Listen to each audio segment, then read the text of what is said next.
Chapter 56. The more Thea and Catwoman talked, the happier they got. They compared their life paths and found that they were surprisingly compatible. Thea suggested that she increase the intensity of her and Batman's love life. After all, they had known each other for so many years. She knew what he looked like and he knew her depth. What was there to be afraid of? Just chase after him. It was too easy for a girl to chase after a guy. Speaking of which, it was quite strange. Gotham was a place where money was good but not people. Perhaps it was a feng shui problem. But every couple that was about to succeed would break up in the end. For example, Batman and Catwoman, Gordon and Barbara's mother, the Riddler and that girl. Every single one of them was a failure. Oh no, other than the domineering Joker, the rest were all broken up. Perhaps the feng shui of this place couldn't withstand the Joker's madness. Oh right, have you guys dated before?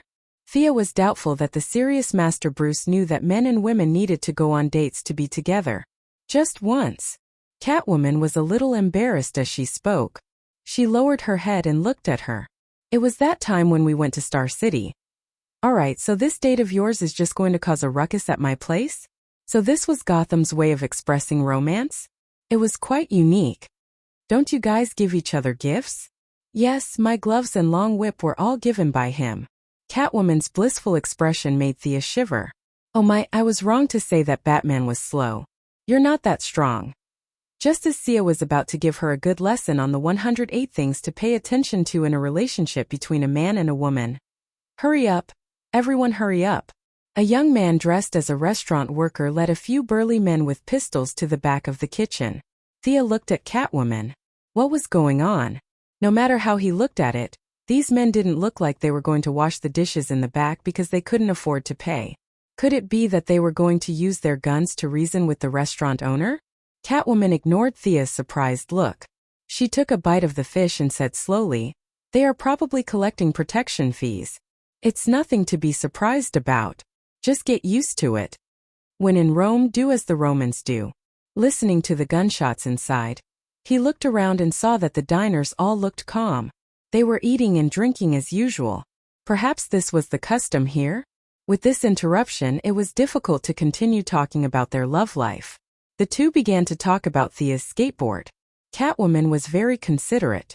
She only asked about the design concept and didn't ask about the technical details. The two of them only discussed the practical aspects. To be honest, this skateboard didn't have too many technical barriers. Thea hadn't seen the data of the Green Goblin skateboard. She had just pieced together a similar skateboard based on her imagination. No one was more stupid than the other. If she could copy it, others could too. This thing couldn't be intellectual property rights. Not to mention others with Batman's high IQ. It was easy to say that Thea and Felicity's work was as easy as flipping his hand. However, he could still make a similar skateboard after a few months of seclusion. Therefore, Thea's attitude towards Catwoman's questions was that she would tell her if she asked. If she didn't get the answer, then forget it. Just as she was drawing a sketch and talking about a few design points, a few burly men rushed into the kitchen with AKs. Thea looked at Catwoman again. Did this restaurant require an interview to wash dishes?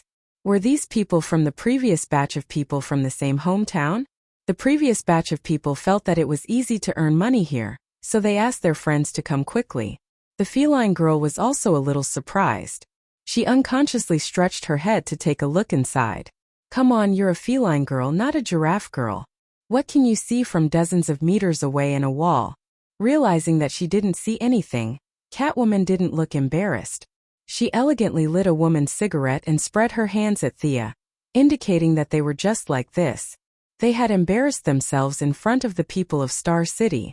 Thea also expressed her admiration for the vibrant lifestyle of the people of Gotham. They couldn't continue the topic of weapons. They could only switch to the topic that Thea was currently most concerned about: how to fight in a high-heeled battle. Catwoman almost laughed out loud when she heard this question. This was exactly what she was proud of. In her previous love life, she was always at the stage of the audience when it came to skateboard equipment. She was the one who received the knowledge and guidance. Now she could finally hold her head high. Thea, even a little girl like you doesn't know how to do it. Let me teach you a lesson. It's time for me to attack. She then explained her experience in detail.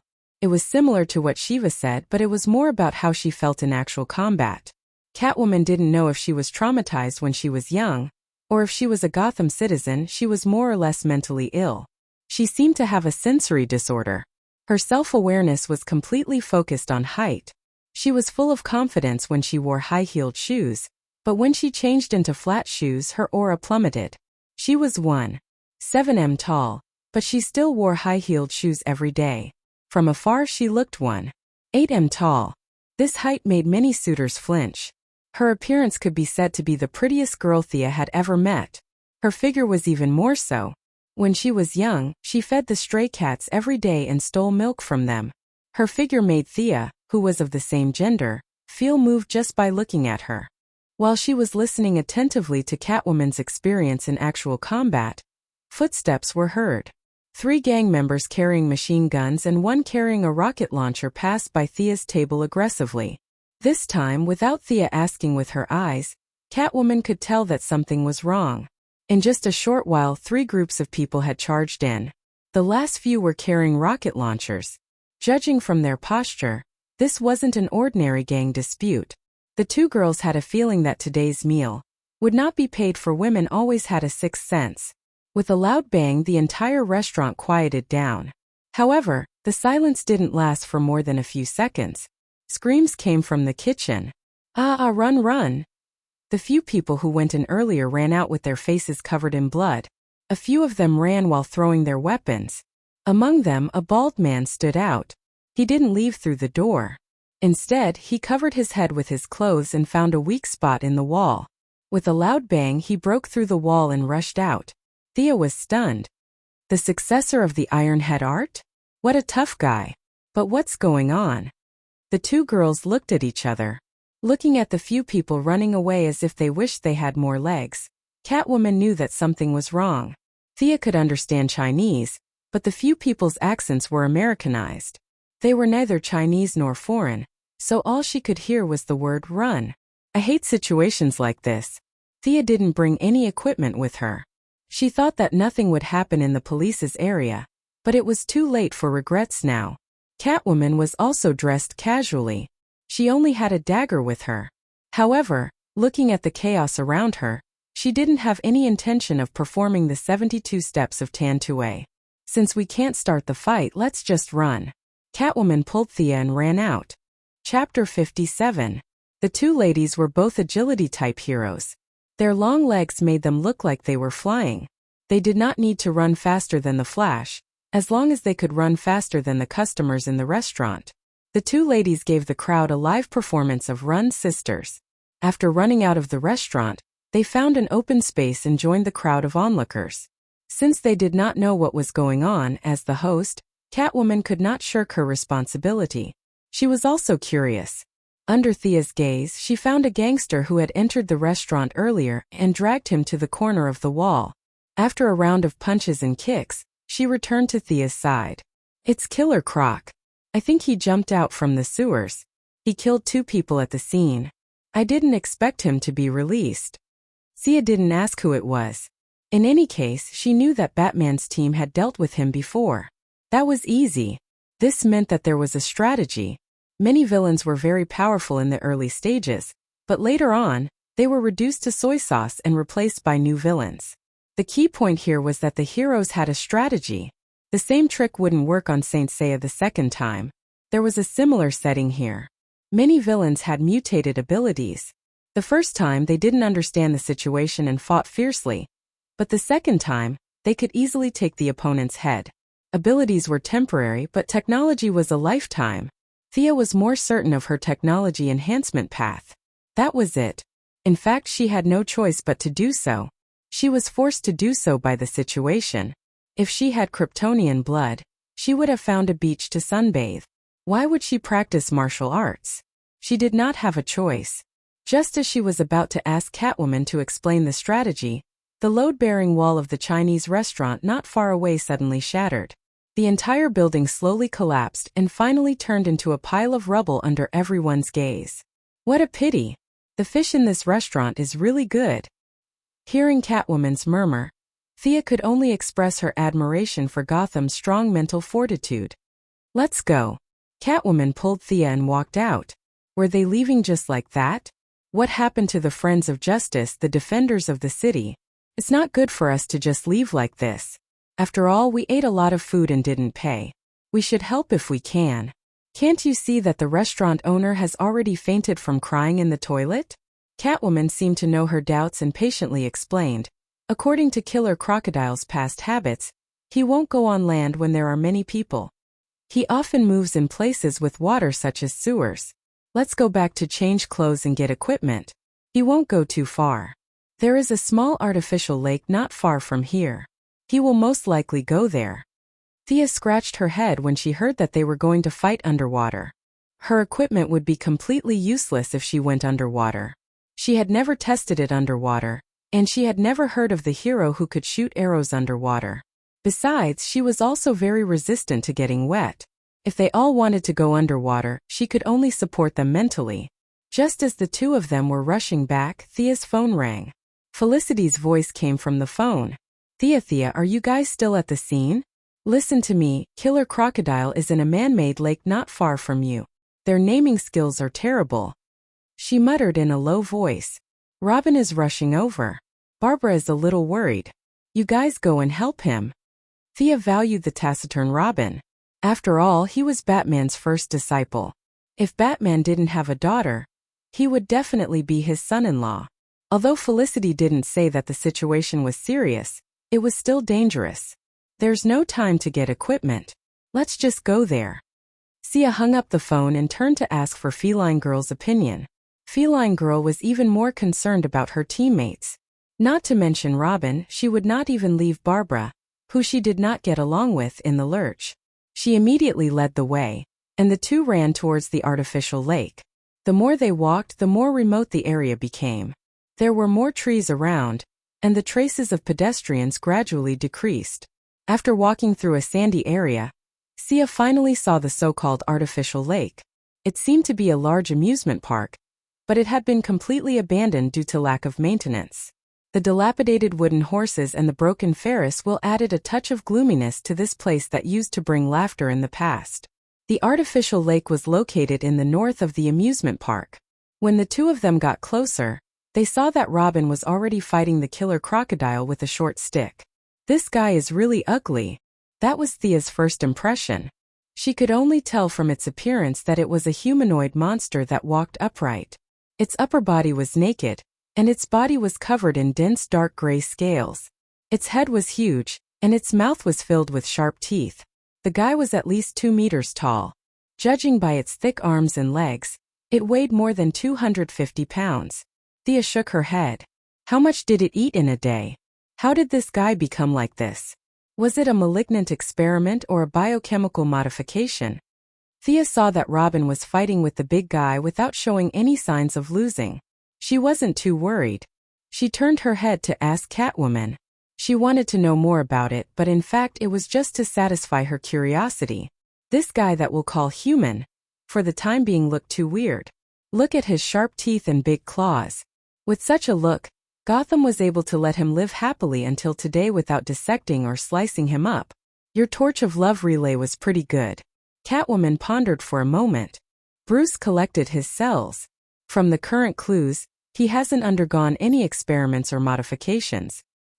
He's just a normal human with a little bit of atavism. Looking at the Killer Crocodile that was punching and kicking Robin in the distance, and still nimbly biting Robin with its big mouth, this was a little bit? This guy looks so bad that even his own mother wouldn't be able to recognize him, and you're telling me that this is a normal human? Are you kidding me? If this guy is a normal human, I'm Superman's 7th grandaunt. The cat girl glanced at Sia from the corner of her eyes and saw that she was frowning and raising her eyebrows. She knew that Sia didn't believe her, so she decided not to take the blame. This conclusion was made by Bruce. If you have any questions, you can ask him when he comes back. After that, the two of them focused on the fight between Robin and the Killer Crocodile. It didn't take long for Thea to understand that the Killer Crocodile had not undergone any training. He didn't know any punches or kicks. He only knew how to punch and kick. From this point of view, it wasn't too much for Batman to say that he was a normal human. After paying attention to Robin's combat strength, Thea's impression of Barbara's suitor was that he was a man of few words. However, she didn't expect his fighting style to be of the hot-blooded type. His long black hair danced in the wind, and from time to time, she could hear the sound of his short stick hitting the killer crocodile's body. His strength was really good. He didn't waste Batman's years of training. Thea was conceited that if she didn't use her technological equipment, she should be stronger than him. However, there was also a bit of luck involved. It wasn't a sure win, and if she made a big mistake, she might be defeated. The current situation was very much like a martial artist fighting a normal human with great strength. Although every punch and kick of the normal human was fatal, it was meaningless if the powerful force couldn't hit the opponent. Robin was sure to win. Chapter 58. Robin naturally saw that the two women had already come to his side. As the successor of Batman, who was a bit of a clean freak, he also had a very chivalrous demeanor. He shouted loudly, "Don't go, I can deal with him." Hearing him say that, Thea was a lot more relieved. In fact, she didn't have the slightest intention of going up to help. This killer crocodile came out of nowhere, and the scales on his body had a particularly disgusting mucus. Just looking at it made her feel uncomfortable. Catwoman grew up in the slums, so she could maintain a certain degree of tolerance for mucus. But just now the wind changed slightly, blowing a rotten smell from the place where the two were fighting. Catwoman, who was caught off guard, hurriedly hid to the side. It was too smelly. She was known as Catwoman. Although she wasn't at the level of a cat, her sense of sight and smell had reached an extremely strong level. This sudden smell made her almost vomit out her lunch. The two women tacitly exchanged glances with each other. They were surprised to find that the two of them didn't have the intention to rush up. They were secretly relieved. Both of them thought in their hearts, "I'm not afraid of being dirty, smelly. I'm just protecting Robin's dignity as a man. If you don't want to, then don't go up." As if it was yesterday, the two women were watching the battle between Batman and Shiva. They crossed their arms and watched from the side, and from time to time they would make some comments. Robin didn't know the trajectory of the two's hearts. His mouth said that he didn't want to, but in his heart, he was thinking that they should hurry up and fight together. He didn't have rhinitis, so after smelling the stench for 10 minutes, his nose was almost numb. He thought that after he shouted, the two heroes would rush up to help regardless of anything. He never thought that the two women would stand aside and watch. What's going on? Robin was a bit puzzled. Catwoman had always been warm-hearted, so she shouldn't leave him in the lurch. Was the problem with this girl from Star City? Is the crime rate in Star City so low because you guys are so honest? You don't want it and you don't want it? Previously, Robin had always thought that the people of Gotham were two-faced and two-faced. This made him, who was an upright person, extremely uncomfortable with it. However, the actions of the people of Star City today had really surprised him. He unexpectedly missed the cunning style of Gotham. Indeed, a house of gold and silver was not as good as one's own doghouse. We, the people of Gotham, also had our redeeming qualities. Thea didn't know that her actions had already labeled Star City as a real city. She was also thinking about how to deal with this kind of enemy, but she couldn't come up with a good idea. This might be the natural enemy of heroines, let alone herself. Even the female Superman and Wonder Woman wouldn't dare to fight him in close combat. Looking at how he was covered in mucus, every time Robin's baton hit him, it would splash a lot of indescribable things everywhere. Would Wonder Woman dare to use the lasso? Do you dare to use your treasured sword to chop me? Unless she didn't want the old one and was ready to use a new one. The best way to deal with this guy was to shoot a frost arrow from afar, freeze him into a big ice block, and then bury him deep underground. It would be safe and would prevent him from polluting the air. The mucus on his body might even promote the growth of plants. The more Thea thought about it, the more disgusted she felt. While her imagination was running wild, the outcome of the battle had already been decided. Robin used a Sambo joint technique to break Killer Croc's left hand, or should it be called left claw? Following that, he put away his baton and threw the enemy over his shoulder, but he misjudged the enemy's weight and his own strength. Only half of the shoulder throw was completed. It was thrown out, but the force was almost non-existent. Killer Crocodile didn't seize the opportunity to attack. Instead, it jumped into the lake. It was unknown whether Killer Crocodile was afraid of being beaten, or he was naturally timid. When he swam to the center of the lake, He popped his head out of the water to provoke Robin. Perhaps his vocal cords had deteriorated, but the sound coming out of his mouth didn't sound like a human's voice, but some kind of incomprehensible roar.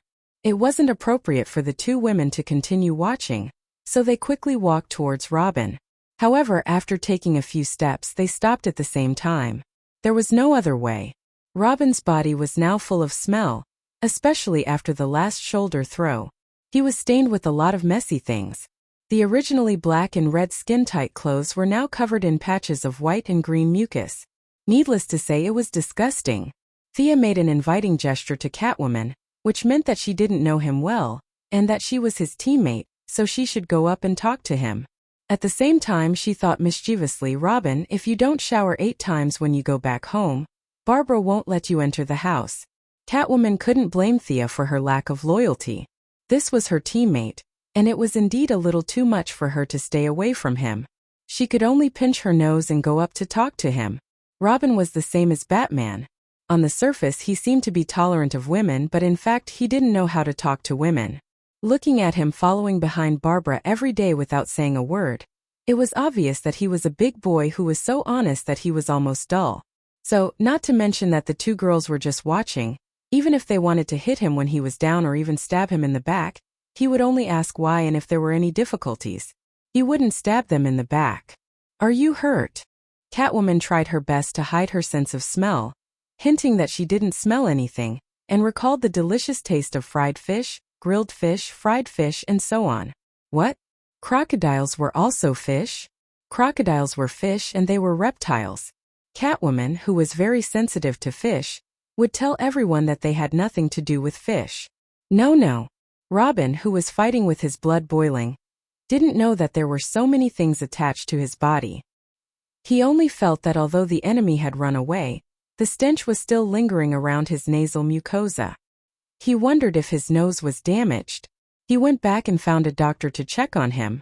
Superheroes didn't have medical insurance, and they had to be treated in advance if there was a problem with their bodies. He was a little angry when he saw that killer crocodile hadn't run far, and had instead poked his head out of the water to provoke him. In fact, it wasn't just Thea. Batman's team wasn't good at water battles either. Or it could be said that other than the Sea King, superheroes didn't have the habit of fighting underwater. So, there was really no good way to deal with such a guy other than to trick him into fighting on land. "Come up if you have the ability. I can kill you with one hand." Robin used all his taunting skills, trying to trick the other party out first. "Come down if you have the ability.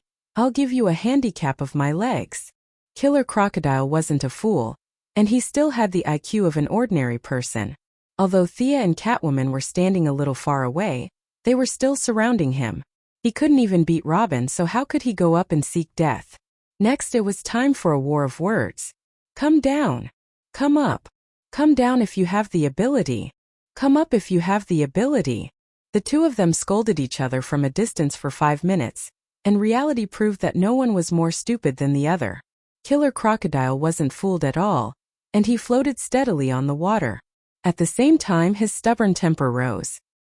He thought to himself that even if you have help, I'm not afraid in the water. I won't go out even if you beat me to death. I'll anger you to death. Just as the two sides were in a stalemate, a motorcycle came from afar with a beep sound. Chapter 59. Yo, it's Barbara. She's fast. Catwoman, who had good eyesight, was the first to notice her. Wasn't that right? Batgirl, who was wearing a black cloak, yellow gloves, and yellow boots, quickly approached them like a gust of wind. "Robin, are you okay?" Barbara ignored the two girls who were watching from the side. She saw Robin standing by the lake with his hands on his waist, panting. She thought he was injured. Actually, Robin had shouted too hard just now and was suffering from a chest pain. He was different from Killer Crocodile. Killer Crocodile was 2 meters tall and weighed more than 500 kilograms. Usually, his voice was like thunder. He was just an ordinary person, and even among the heroes, he was considered thin and weak.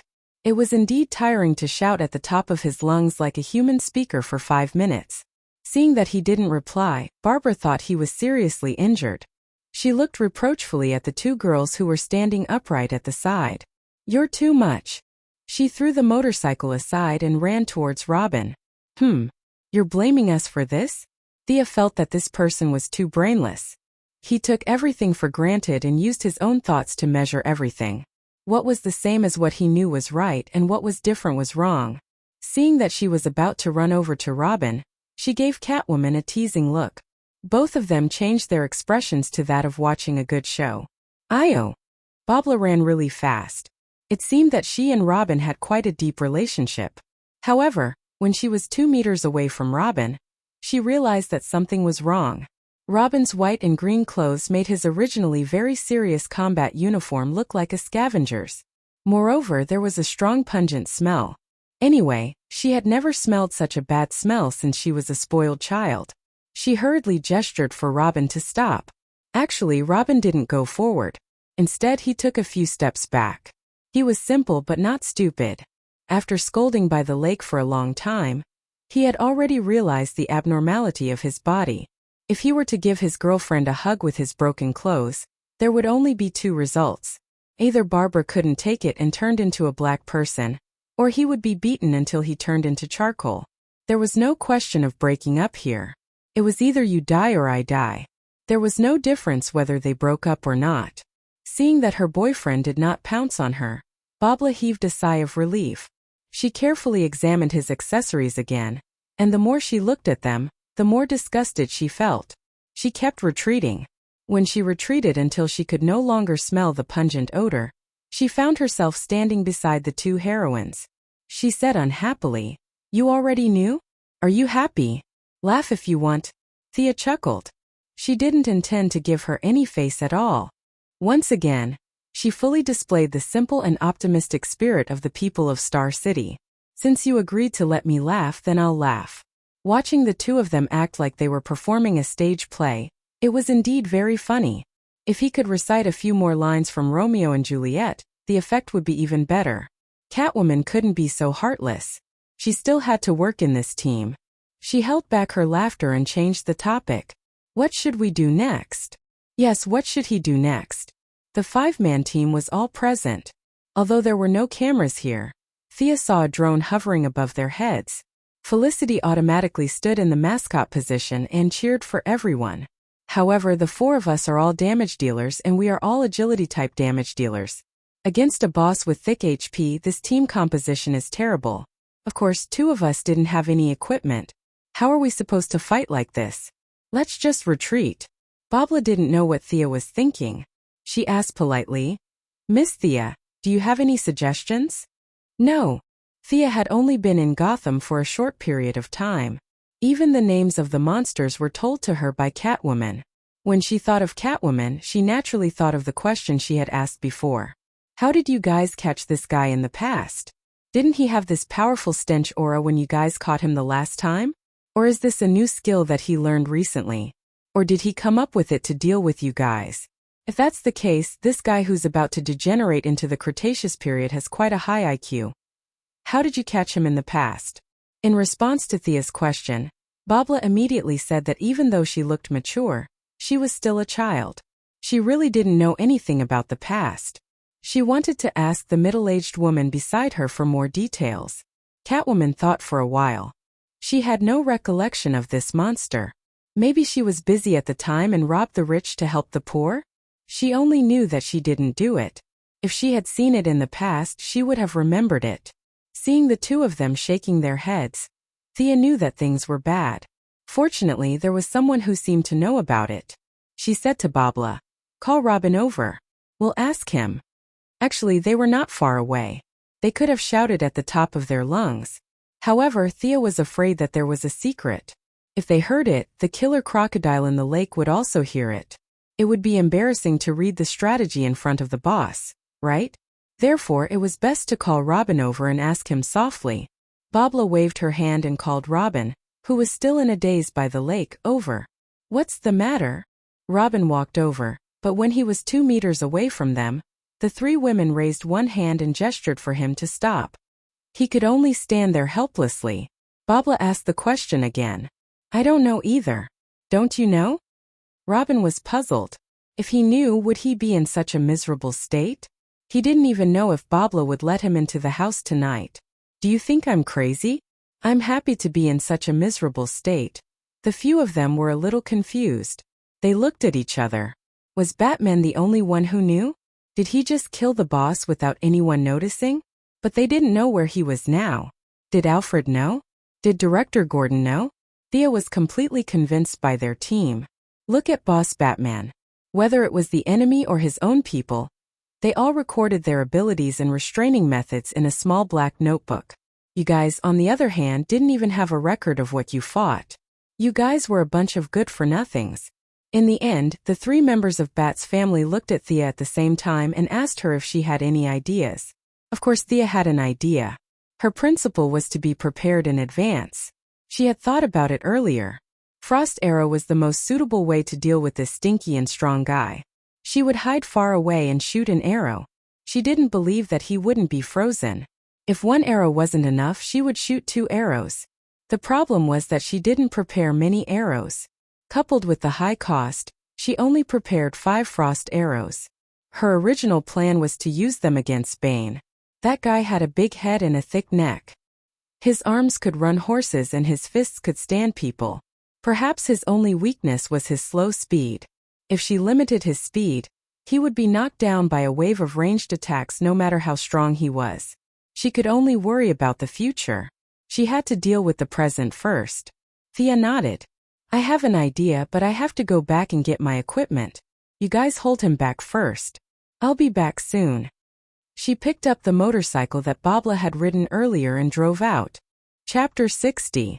Bring me along. Catwoman saw that she was going back and jumped onto the motorcycle as well. She did not bring any equipment with her, and only had a dagger on her. That dagger might be a little lethal against normal people, but it could only be used as a toothpick against that atavistic crocodile. We'll be back soon. You guys hold him back first. Thea said as she stepped on the gas and the motorcycle sped away.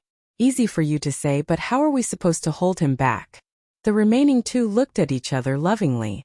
Barbara pointed at the center of the lake and said, Continue scolding him. Don't stop.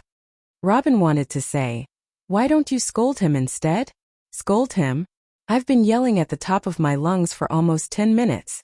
Although it's a form of scolding, which is a form of mutual harm, she can take a sip of the water to soothe her throat. My throat is almost smoking. However, looking at Barbara's indisputable eyes, he could only accept this difficult task with pain and joy. He would listen to his girlfriend and do whatever she told him to do. Although it would ruin his image as an honest and courteous young gentleman if he spouted vulgarities in front of his sweetheart, there were only the 2 of them here. He could not let Barbara scold him personally. A man should be more ruthless to himself. Come on. He opened the collar of his tight-fitting combat suit. He usually did not feel like there was a problem, but after 10 minutes of yelling he noticed it. As he continued to inhale and make sounds, the ventilation at the collar was too poor and his entire neck was covered in sweat. Babla was elated when she saw that her boyfriend had obediently stepped forward to scold her. She felt that she still had some tricks up her sleeves. Although her mother had long run away, and her close friends were infinitely close to zero, she was still self-taught in the art of taming her husband, right? But after listening for 2 minutes, she realized that something was wrong.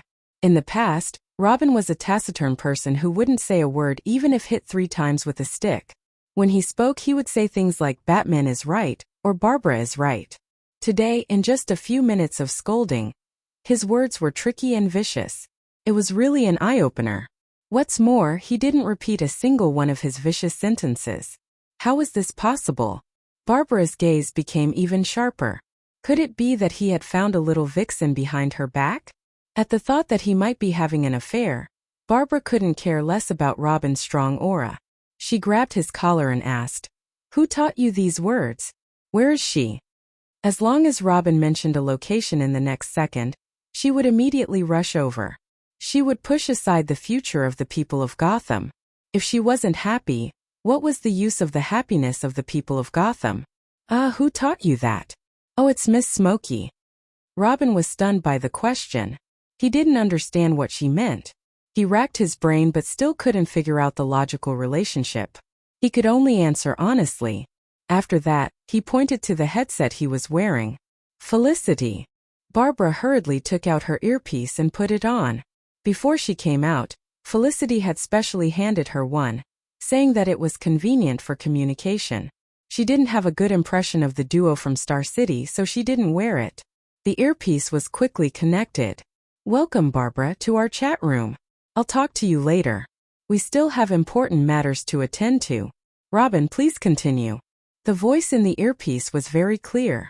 She could hear Felicity hurriedly greeting Robin and began their important matters. She would say something in the earpiece, and Robin would repeat it with the human speaker outside. Barbara only felt that the scolding was extremely unpleasant and vicious. If she was in Thea's position, her blood vessels would have exploded long ago. She recalled how Thea's insults made her lose her dinner. Were the people of Star City also good at scolding people? To be able to scold someone on the spot without repeating a single sentence, what kind of vocabulary did that require?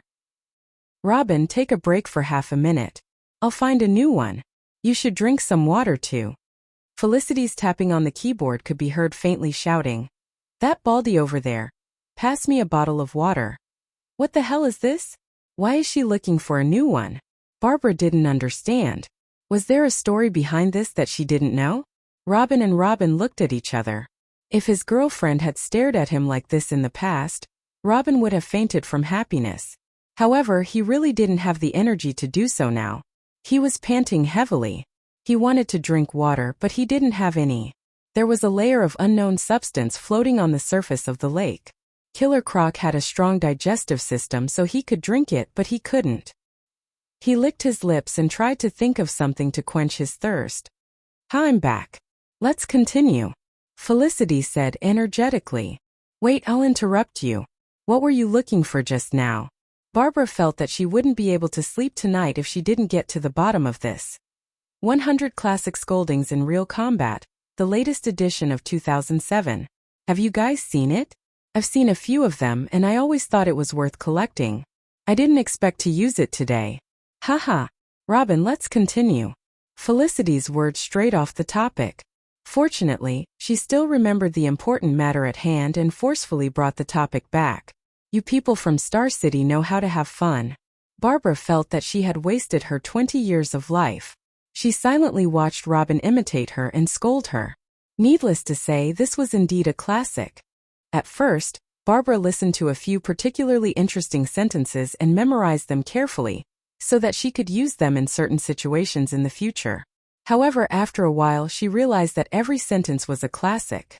She gritted her teeth and stomped her feet. Then, she turned on the recording device on her combat suit and started recording. At this moment, Killer Croc, who was in the middle of the lake, was feeling very uncomfortable.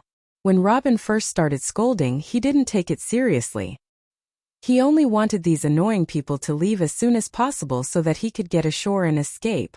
This man-made lake didn't conform to the country's standards. He didn't know how much money the contractor had embezzled. This was a pure lake with only a muddy passage at the bottom. It was the one he swam from the Chinese restaurant.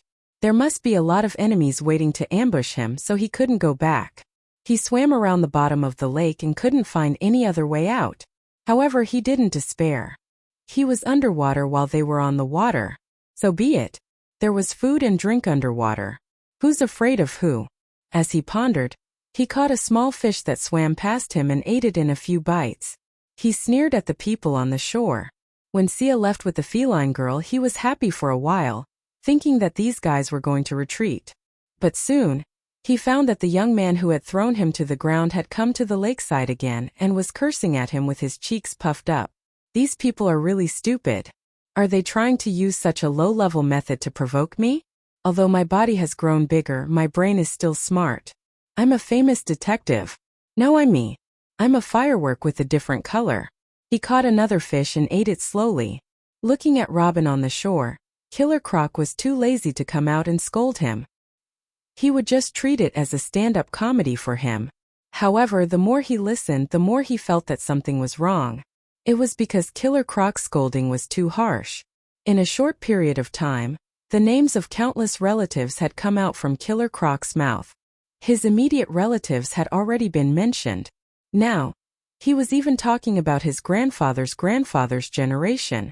Chapter 61. Killer Crocodile wanted to retort, but he remembered that he was abandoned when he was young and had to hide in the sewers every day.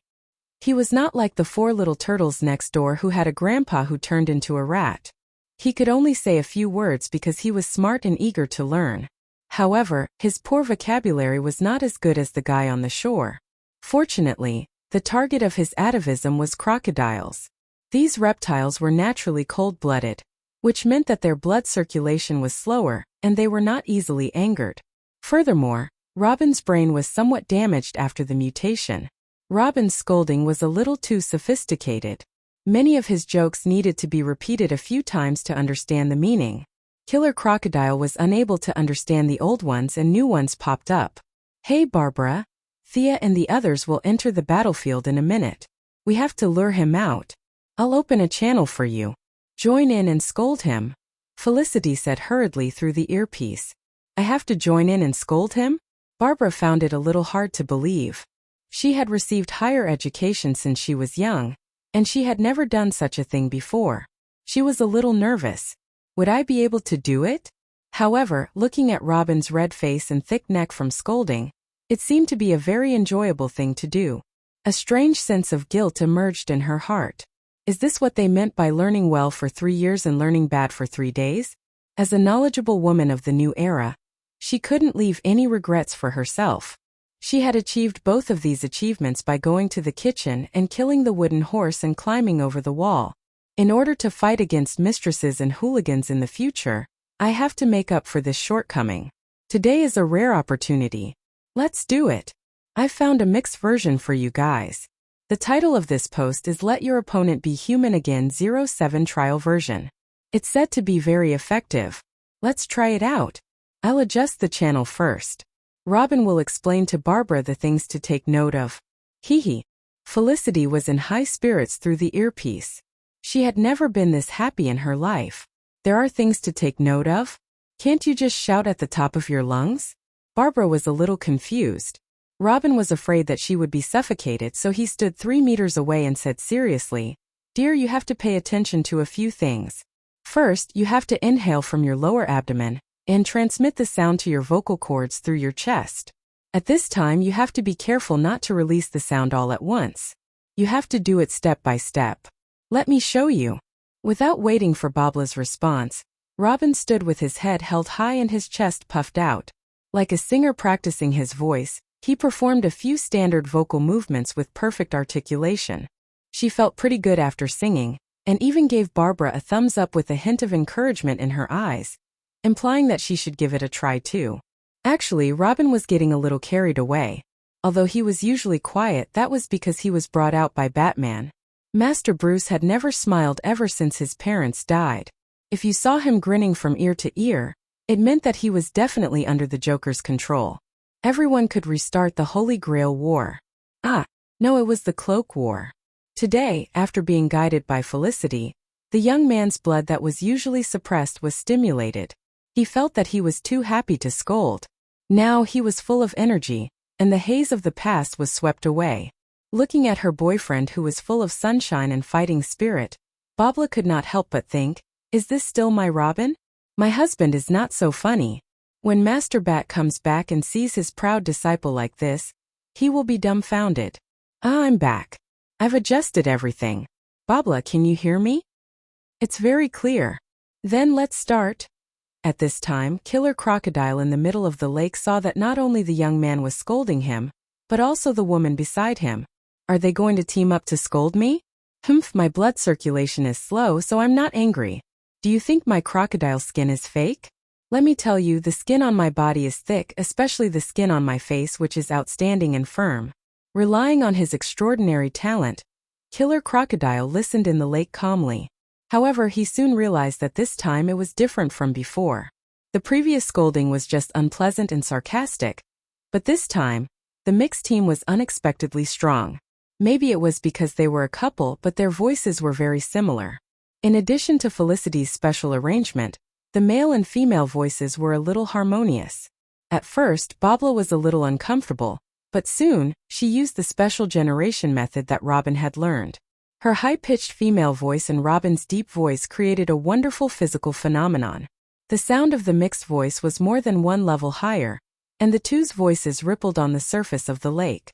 Toward the end of the scolding, Barbara had completely abandoned her modesty. She even used the hymns that she had learned from the choir when she was young.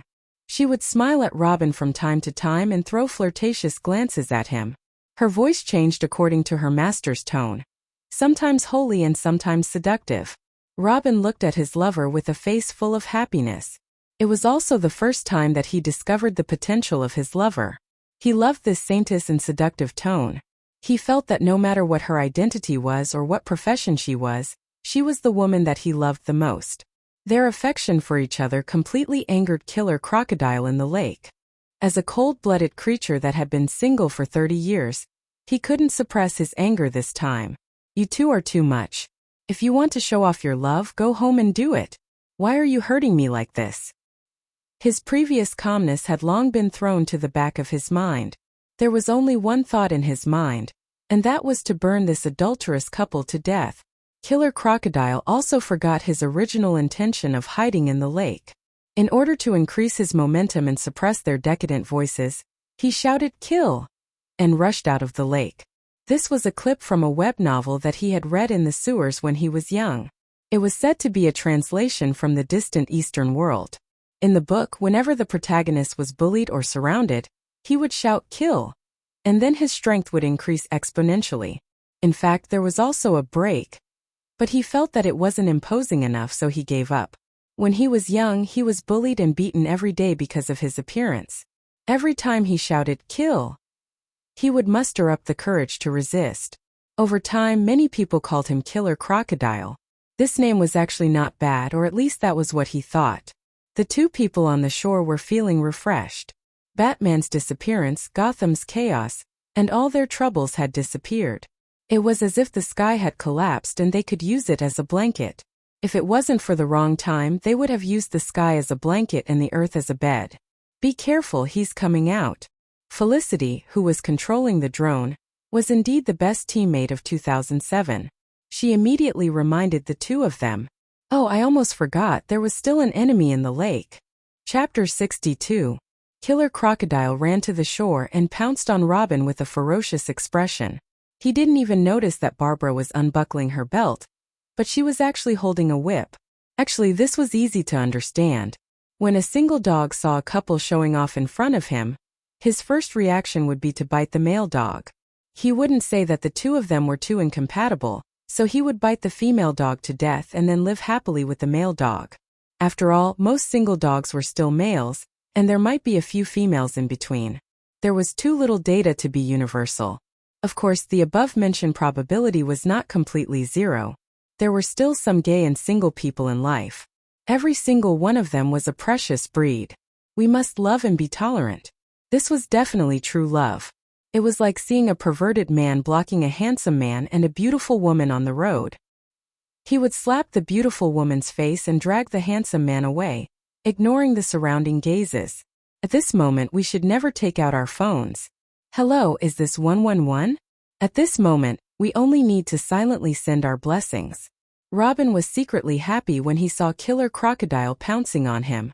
He was not happy because he found his true love, but because he was afraid that Killer Crocodile would hit Barbara. Whether he could beat Killer Crocodile or not was another matter. He didn't want Killer Crocodile to knock out his fragrant girlfriend. Although Killer Crocodile had soaked in the lake for a while, there was still a pungent sour smell on him. You can do all you want to me. This was the true portrayal of Robin's current state of mind. His voice was hoarse from all the shouting. This time he finally lured Killer Crocodile out, so he couldn't let him run away again. Signaling Barbara to cut off Killer Crocodile's escape route, Robin moved the battlefield a few steps closer to the shore. Felicity, have they arrived? Barbara saw her boyfriend fighting with Killer Crocodile again. Robin's condition was not as good as before. He had been standing under the sun for half an hour and hadn't rested at all. Killer Crocodile was like his own home in the water. He had enough rest and had eaten 2 fishes, so his stamina had recovered by more than half. Under this situation, Robin, who was mentally exhausted, could only try his best to dodge Killer Crocodile's attacks. Occasionally, he would counterattack, but it was ineffective. Ah, we're already here. If we rush out, we'll scare him. We'll fight our way out at the crucial moment. Thea's voice came from the headset. Actually, she and Catwoman had been here for a while, but they felt that the couple's cursing together was very powerful, so they hid nearby and didn't dare to come out. Sia did have the intention to kill the crocodile in one shot. She had already prepared her bow and arrow. As long as Killer Crocodile showed a flaw, she would show him how a refrigerator was made. Feline Girl didn't care at all. She was just a person who enjoyed watching the show. She was a villain in her early years, but she had recently changed her ways. Since she was caught off guard, the killer crocodile couldn't possibly escape, so she hid in the bushes and watched happily. She didn't care, but Barbara couldn't be indifferent. Seeing that her boyfriend was getting more and more tired, she picked up her belt, which was actually a long whip, and joined the battle. Thea wanted to see how good she was. After all, they still needed to work together for a while, but she wasn't disappointed. She just felt that she didn't live up to her name. For some unknown reason, Barbara had put in a lot of effort into her whip. It was obvious that she liked this sort of mid-range weapon very much. During battle, she would constantly make use of her female agility to move her feet.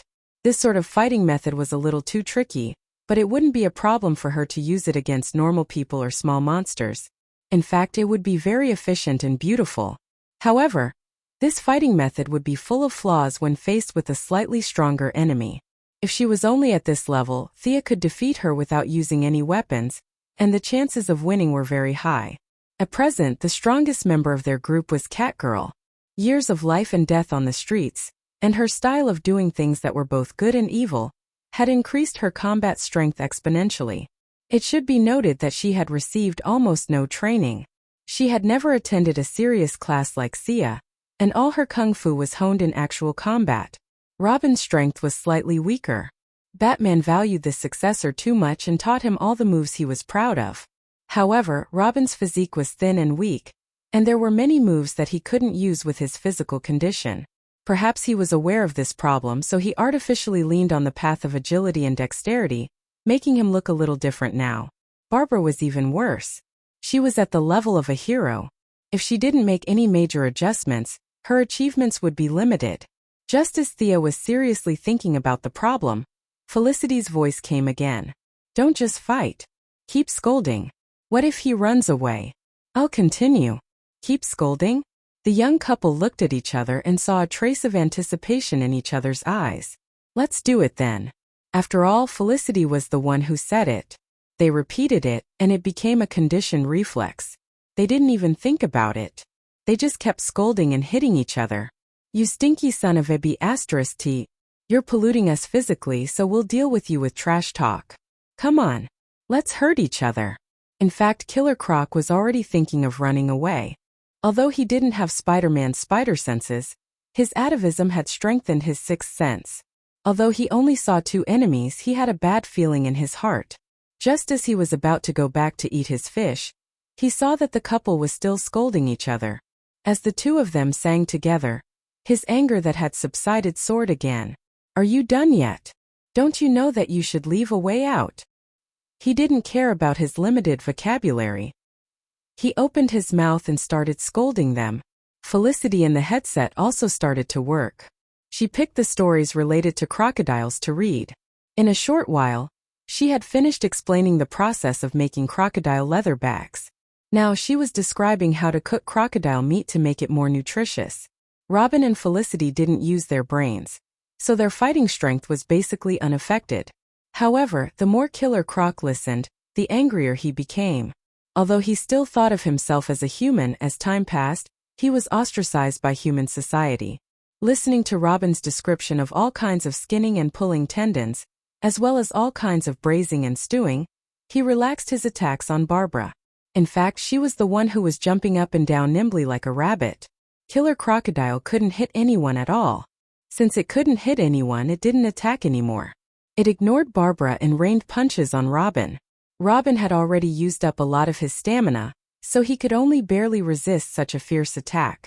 Barbara couldn't bear to see her boyfriend get beaten up, but her lethality was really limited. She could only swing her hand and wrap the whip around the killer crocodile's leg, hoping to rely on her own strength to hold him back and buy time for Robin to regroup. Chapter 63. Although Barbara's strength was weaker than Killer Crocodile's, it was only at the level of an ordinary person. Usually, such strength would not even be able to offset Killer Crocodile's own weight, let alone move him. However, Barbara's timing was very clever. She stopped him just when he was about to use up all his strength. Killer Crocodile was chasing after Robin when his right leg was suddenly entangled by the whip. He could not help but stop moving forward. It was a good opportunity. The feline girl, who had been hiding for a long time, saw the opportunity created by her teammate. Without hesitation, she immediately flew up and shot two throwing knives at the Killer Crocodile's eyes that were not protected by scales. At the same time, she pulled out her long whip and wrapped it around his left leg. This was a gift from the unromantic Master Bat on a date. To be honest, it was quite useful. Robin had been hit by Killer Crocodile's barrage of punches many times. Although he had protected his vital parts, his whole body was still sore. This guy was too strong. The protective suit only provided a certain amount of protection, and the bruises on his body were inevitable. Seeing that his two teammates had restrained the enemy's movements, he did not dare to slack off. He knew that the two worked so hard to subdue Killer Crocodile because they wanted to save their reputation in front of outsiders. As the only man in the team, he could not lose to the girls. He took a step, ran behind Killer Crocodile and punched him in the neck. His team's motto was not to kill, and he had no intention of changing his allegiance.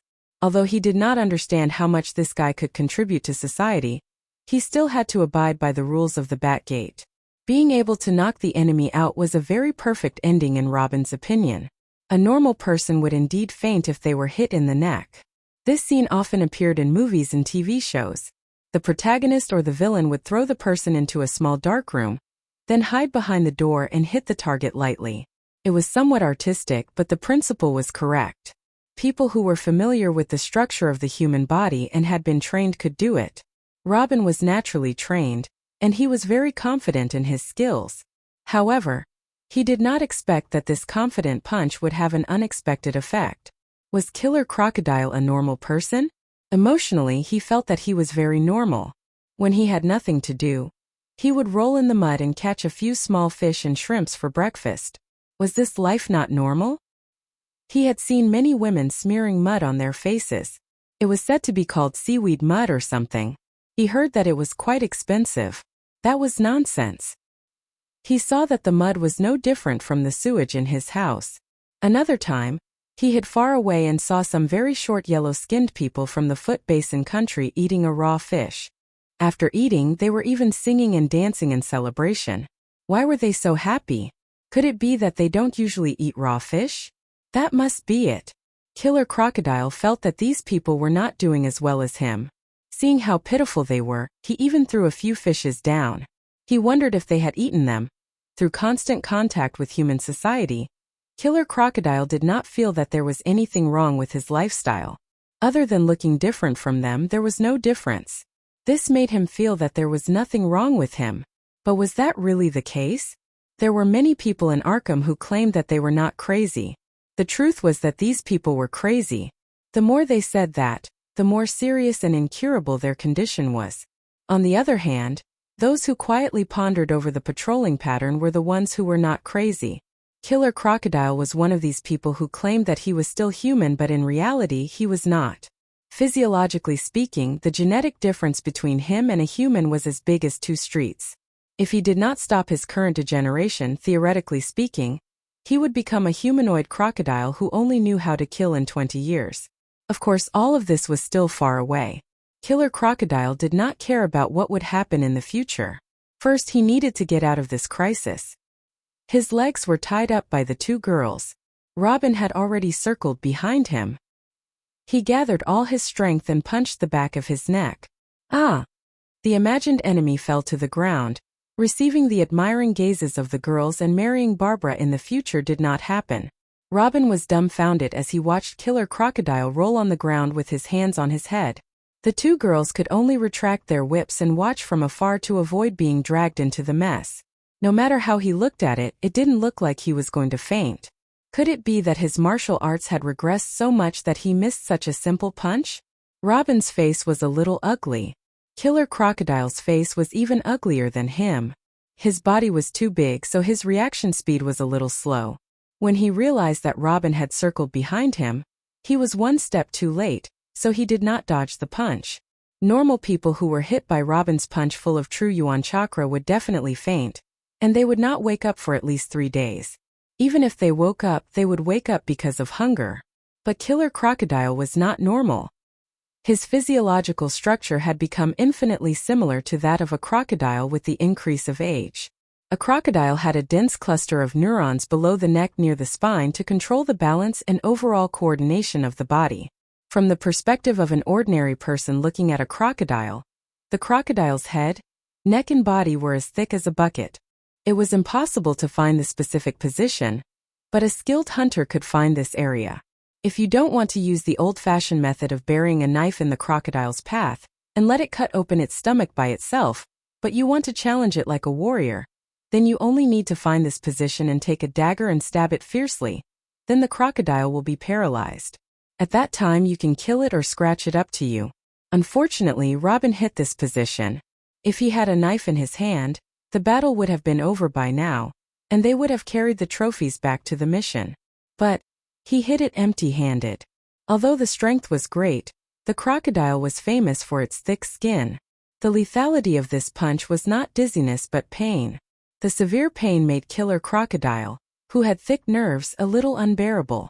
Regardless of the enemies around him, he held his head and rolled on the ground. Oh, this was a good opportunity. Thea saw the enemy rolling on the ground, and several of her people were stunned on the side. She knew that it was time for her to appear. She floated 10 meters in the air and controlled the skateboard to jump out like an arrow. Flying to a distance of 30 meters away from Killer Crocodile, she sniffed gently with her nose. There was no strange smell. In fact, she could shoot from a distance of 100 meters, but in order to not be so special, several of her friends and relatives were more or less stained with a mess of things. Thea held the idea of unity, so she found a relatively close distance. She took out a frost arrow, calculated the distance in advance, aimed at his calf, and shot out the arrow. She didn't want to cause any conflicts because of the death of the enemy in front of these temporary teammates who were kind to Mother Mary. Chapter 64. Killer Croc was still rolling on the ground. Although his crocodile instincts warned him of danger, he was in so much pain that he had forgotten his own name. His brain did not receive the danger signal at all. Or rather, even if it did, there were no brain cells to analyze it. Compared to the pain in his back, this light arrow was nothing. He also saw the person who shot the arrow at him. How could this person float in the sky? As a single croc who had lived in the sewers for 20 years, he had never seen such a high-end thing. Was this the plane that those people were talking about? Subconsciously, he felt that it did not look like it. It seemed that a plane should be flying very high. His mind wandered for a while and he was surprised to find that his back did not hurt as much.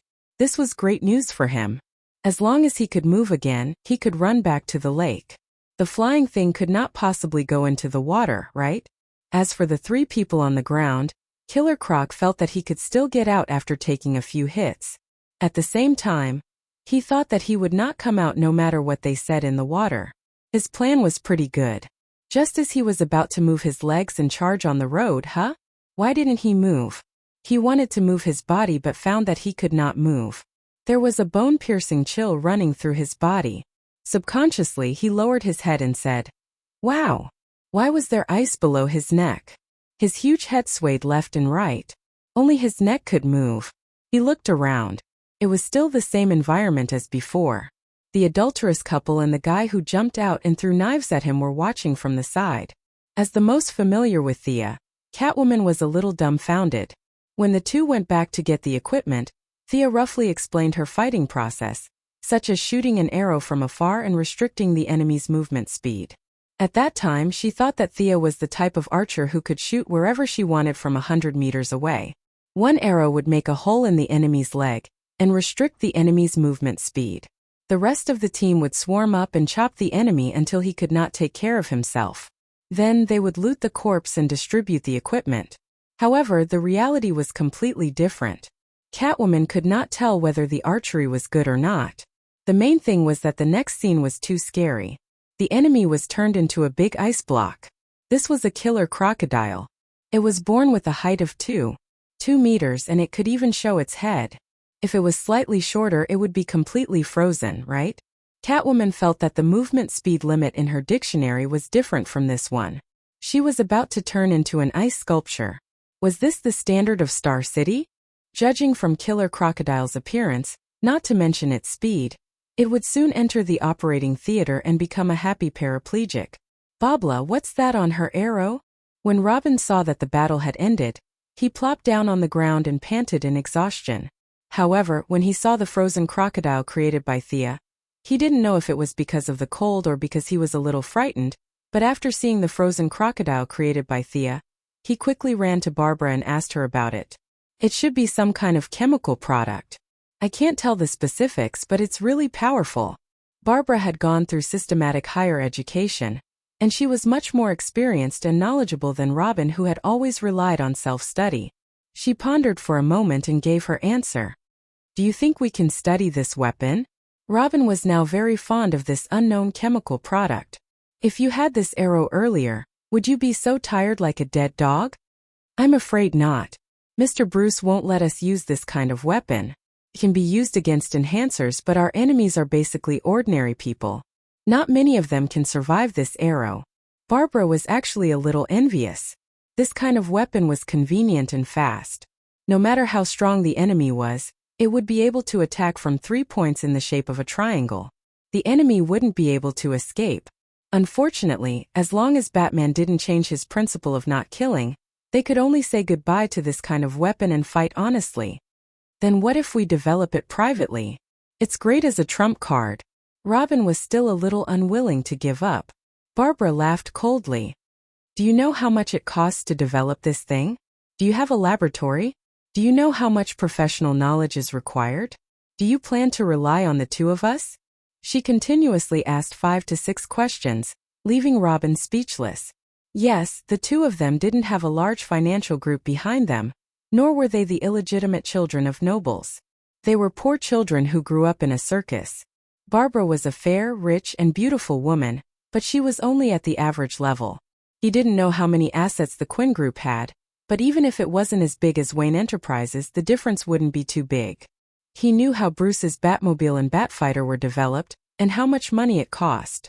Thinking about the astronomical figures, Robin felt dizzy. He could only express his envy and jealousy towards the world of the rich. He should go back and take a shower, hug his wife, and live the rest of his life. Thea, what do we do now? Are we just going to leave this guy here? Catwoman looked at the big block of ice in front of her. The killer crocodile originally weighed 400 to 500 pounds, and now there was a block of ice outside. How much weight would it have to weigh? In the past, their strategy was to find the enemy, then knock him out and hang him in front of the police station. However, now that the police station had been breached, they couldn't go back for the time being. Also, they couldn't take the enemy away. The 4 of them were skinny, and they were in a team of 3 women and 1 man. The only man was so tired that he was hanging his tongue out. How could they move him? Thea honestly didn't think about this problem.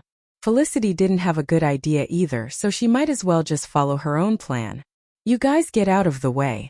I'll give him another arrow to strengthen it, and we'll leave him here. Thea pointed at Robin and Barbara, who were observing from a close distance. You're not going to kill him, are you? He's freezing to death. Barbara pointed at the ice sculpture and said, That's right, the killer crocodile's big head that was originally looking left and right had no strength to turn around. Its yellowish eyes looked helplessly into the distance, and the sharp teeth in its mouth made a clicking sound from time to time. It's okay, he won't die. Get out of the way. Thea didn't understand their strange principle. If he died, he died. If they didn't mention it, who would know? So what if they knew? This guy had degenerated to this extent. Was he still a human in the traditional sense? Was this guy protected by the law? Did he pay insurance and housing? Even if Batman jumped out now, Thea could still make him speechless. Besides, Thea didn't think that he would die from the cold. Didn't you see that Captain America was frozen for 70 years? After defrosting, he was still alive and kicking. This guy's physique was quite strong. Plus, crocodiles were naturally resistant to cold, so he wouldn't freeze to death for a while. Of course, some muscle atrophy and nerve paralysis were not within her scope of consideration. Chapter 65. Previously she aimed at the calf, but this time she didn't need to aim. She shot another arrow towards the upper part of the ice. This was all money. She hadn't found a fat sheep that could reimburse her. She could only hope that Master Bruce would come back soon. She really couldn't afford it. The 3 members of the bat's family and friends didn't know what she was thinking. They only saw a flash of white light, and the humanoid killer crocodile was completely gone. An irregular 3 meters high and 5 meters wide ice block was hovering where the enemy was supposed to be. They could only vaguely see a vague figure inside the transparent part of the ice block. Several people took a long breath. Perhaps it was because of the cold. After all, after 2 shots, the surrounding heat had been completely absorbed. In theory, it could cause liquid nitrogen to be more than 100 degrees below zero. After a chemical reaction, the loss of energy through the air could not reach the necessary threshold, but it could still be maintained around -50 degrees below zero. Well, the mission is completed. I'll go first, Thea said to them with a relaxed face. She was ready to turn around and leave because she was afraid that they would ask her to take them back. It was okay to take Catwoman with her. The 2 of them had flown back and forth several times. If Catwoman asked, she would not object. But Robin and Barbara were a bit difficult. The 2 of them had fought with Killer Crocodile for a long time, and the smell on their bodies was really not good. For Barbara, she might be able to tolerate it. For the sake of being sisters of the same class, she could still take her back. But Robin's smell was unbearable. If they asked for help, she would feel uncomfortable whether she agreed or refused. So she didn't give them a chance to speak. She had to run first. You come down first, let's have a meeting to discuss. Catwoman hurriedly pulled her back. Seeing that she couldn't run, Thea could only obediently get off the skateboard. She was pulled by several people to find an open space far away from the ice block to have this on-the-spot meeting. Shouldn't we go a little further? Will he hear us? Robin pointed to the ice block wrapped around Killer Crocodile and asked several people. Because he didn't understand the principle, he focused on Thea. He's unconscious. He can't hear us. Don't worry. Barbara didn't even wait for Thea's reply. She rebutted her boyfriend's stupid question with a few sentences. At the same time, she thought to herself, your basic knowledge is too lacking. I must enroll my boyfriend in an adult tuition class so that he can learn. If he can get a degree, it will look better when they get married. Although Babla ended the topic abruptly, Sia still nodded. Babla is right. He should be unconscious now. With a thick layer of ice, he can't hear anything. Robin was a little embarrassed. He felt that since everyone here was a woman, he should have shown more of his abilities. However, his poor performance could only be said to be contrary to his wishes. He smiled embarrassedly. Seeing that he didn't speak, the women didn't want to continue talking. Although they were discussing, they didn't have a good way to deal with this ice cube. The 3 members of the Bat family subconsciously looked at Thea, implying that this was her fault. She had to get rid of it even if she had to cry. Thea was also a little troubled. She and Felicity had considered the power and duration of the ice cube, and most they considered the cost. She really didn't think about how to deal with the ice cube. Felicity, do you have any ideas? At this time, she could only ask her friend for help. There was a silent silence from the earpiece. Let's go find Chief Gordon and discuss it together. At this critical moment, Catwoman finally came up with a reasonable suggestion. In fact, she didn't have any ideas herself. This was a sign that she took the initiative to shift the blame. The others felt that this was a good idea and agreed. Things like having an elder at home was like having a treasure. They had to make use of the subjective initiative of an old comrade. These were all excuses for their lack of ideas. Wait here, I'll call him. The 4 heard the busy tone from the earpiece and knew that Felicity had gone to call for Gordon. However, they couldn't just stay here and do nothing. Miss Thea, are you interested in sparring with me? Babla suggested excitedly. Their reactions were different. Catwoman had the mentality of watching a good show. Robin was a little worried about his girlfriend, and Thea was purely annoyed. She was ready to find a grass patch to sleep. After all, Her schedule had been to sleep during the day and fight monsters at night. After being forced to come to Gotham, her biological clock hadn't adjusted yet. However, looking at Babla's confident expression, she couldn't be bothered to talk nonsense with her. If she used a weapon, she would definitely be bullying her. She threw away her bow and arrow and waved at her. "Come on." Seeing that she threw away her bow and arrow, both Babla and Robin, who were prepared to challenge her, secretly heaved a sigh of relief. It couldn't be helped. Thea's high-tech arrows were almost invincible against ordinary people. Not to mention them, even Miss Shiva would be at a disadvantage if she wasn't prepared. After all, this was an era of technology, not martial arts. However, as Catwoman who had fought countless times, she could only smile when she saw the relaxed expressions of her two teammates after Thea threw away her weapon, indicating that she would just watch quietly and not say anything. Since her opponent had given up such an advantageous weapon, Babla also threw away her belt. No, it was the whip that was disguised as a belt. During the initial battle, Thea wasn't around and didn't see where she took out the whip. Thus, when she suddenly saw her opponent taking off her belt, she was shocked and almost shouted that she admitted defeat. In her heart, she felt that Thea was deliberately mystifying things. Couldn't you wrap the whip around your arm or your thigh? Wouldn't anything work? It would be too easy to create ambiguity if you tied it around your waist to hold a weapon. As a woman, she was already surprised. What if her opponent was a man? Or the kind that had been single for 50 years? Once he saw that you had a combat strength of 5 after taking off your belt, he would immediately transform into a werewolf. His combat strength would be over 100. Thinking about it, she felt that it was dangerous. She wanted to persuade her. "Lady, you have to respect yourself. The world of adults is still very dangerous." However, thinking that their friendship hadn't reached that level, she wouldn't listen even if she did, so she could only give up.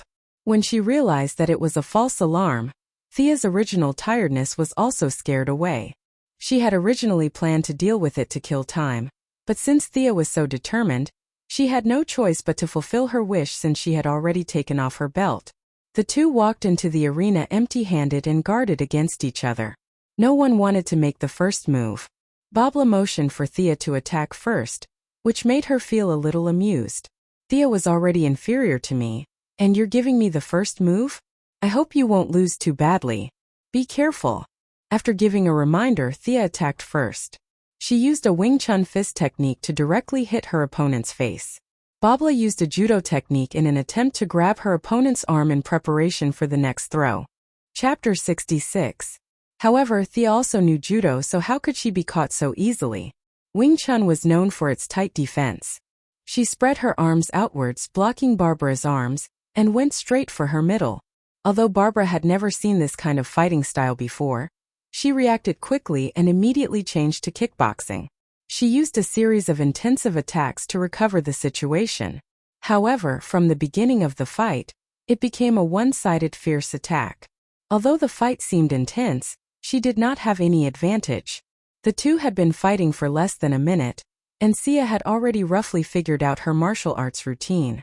It was a bit of an exaggeration to say that she was weak in close combat. She could see that she had put in a lot of effort to practice, but she was lacking in moves. She only used karate, judo, and kickboxing. These kinds of moves were really effective against ordinary people. However, Thea, who could fight with Madame Shiva for a while, was a little problematic. First of all, there was a problem with the moves. These moves would be very disadvantageous when used against enemies who were larger than oneself. Just like the killer crocodile just now, if you used a throwing technique, you would definitely die miserably. Regarding this point, Robin deeply understood. It was only because they were both women and had similar strength and physique that they were able to fight back and forth for a few rounds. Secondly, she did not have much experience in bare-handed fighting, and it consumed a lot of energy. Perhaps in the past, when she was using a whip, she did not need to move so frequently. However, now that she was facing Thea's strong attacks, she could only exhaust a lot of energy to avoid Thea's close combat and try to open up the distance between them. Lastly, and also the most important problem, she had never seen Wing Chun before. It was reasonable to say that Batman knew this style of fighting. After all, he was known to know 127 types of martial arts. Perhaps Old Master himself had a strong physique and did not like this kind of close combat style. Naturally, he would not use it normally. If he did not use it normally, Barbara would have never seen it before. In addition, she had too little experience in fighting. Originally, she could at least hold on for 5 minutes, but now she could not hold on for more than a minute. If this was in the past, she would have been defeated directly. CN1. Zero wasn't a humble person, and the concept of this world was to use as much strength as possible. If you were merciful to your enemy would be merciless to you. However, the current situation was a little special. He was fighting in an away game, and his opponent was an ally. Most importantly, this ally's father was the leader of his own faction. If he made things too ugly for her, it would easily destroy the relationship between both sides. But he couldn't admit defeat. That would be too fake. He sighed in his heart that this opponent was too weak. He hadn't used many moves yet.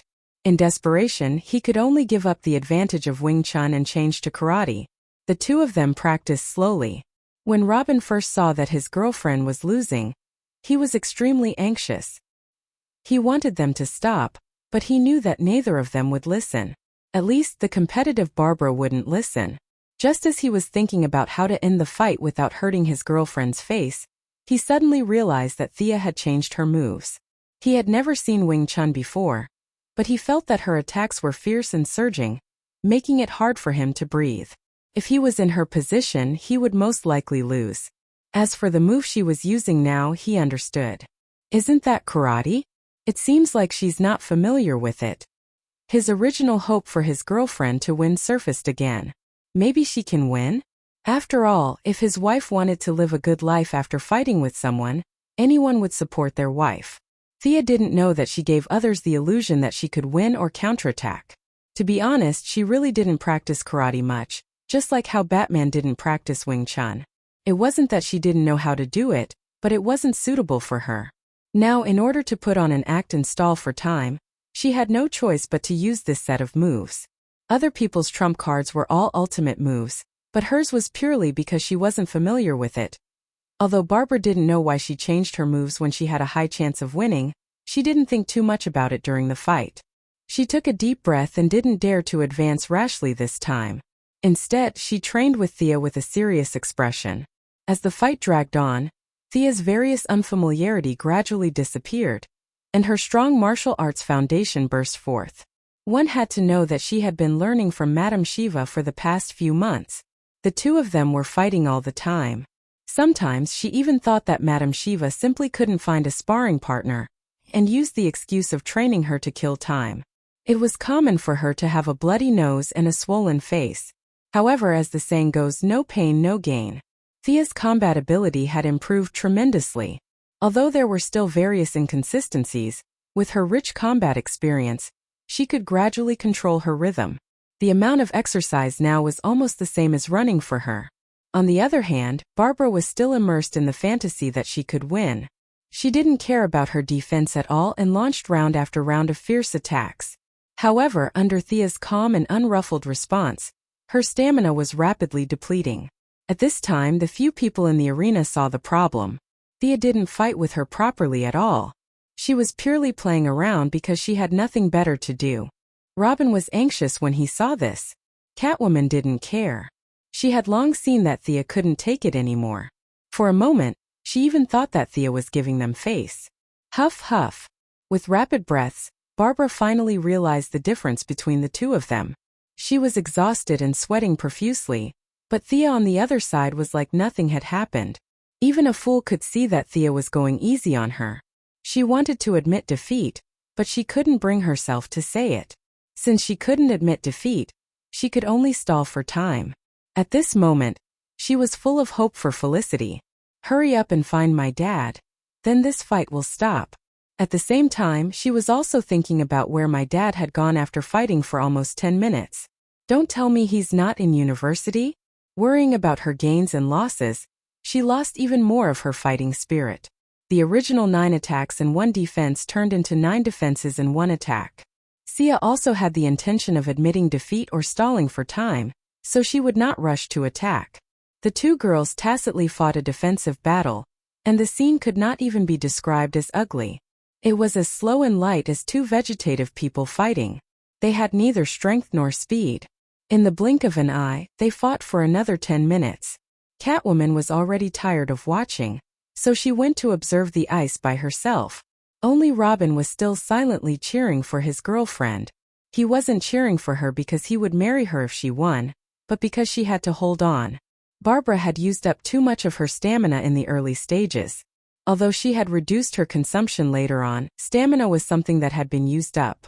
There were a few people who were proficient in physical techniques who could maintain a balance between consumption and slow recovery, but Barbara was not one of them. She kept encouraging herself, telling herself that she couldn't admit defeat. Her father was coming, wasn't he? Hurry up and come. Hurry up and come back. Finally, she heard Felicity's voice in her earpiece. Hey everyone, I found the chief. Let's officially start. The voice in her earpiece sounded a little rushed. It could be heard that she had gone to a lot of places to find Chief Gordon. Chapter 67. With Director Gordon's arrival, this battle between women naturally came to an end. Bobla was able to announce that she hadn't lost in a relatively dignified manner. Even though everyone with eyes could see the truth at the very least, she was able to retain her dignity. She didn't have the strength to chat with her father. She sat down on the ground. She would definitely die if she was hit for another minute. Although her family was not devout believers, the only thing that came to her mind at this moment was God bless. She only felt that there was a supreme existence in an unknown time and space looking at her. With his attention, he was able to safely get through this awkward competition. He had a feeling that perhaps he should do something for him. Perhaps there was a mission there? Thea did not feel any sacred mission. She just felt that it was all an act. She wanted to shake hands with Bobla or say something along the lines of, "Thank you for letting me win." After every fight with Madame Shiva, both of them would still politely say thank you, even though they were covered in wounds. But now, Bobla's original ladle-like sitting posture had turned into a sprawled on the ground. Her bright red hair looked as if it had been washed by water, sticking to her body in clumps. She gave up on this seemingly modest but actually mocking behavior. "Hey, are you guys listening?" Felicity, who was in the earpiece, asked again. The drone hovering in the sky had flown back after the battle with Killer Crocodile ended, so she didn't know that there was a harmonious and enthusiastic friendly match. Yes, everyone is here. Usually, Bobla would be the one to show her face, but now she was as tired as a dead dog. Catwoman and Thea also did not have the intention to speak first. In the end, only the honest Robin could reply.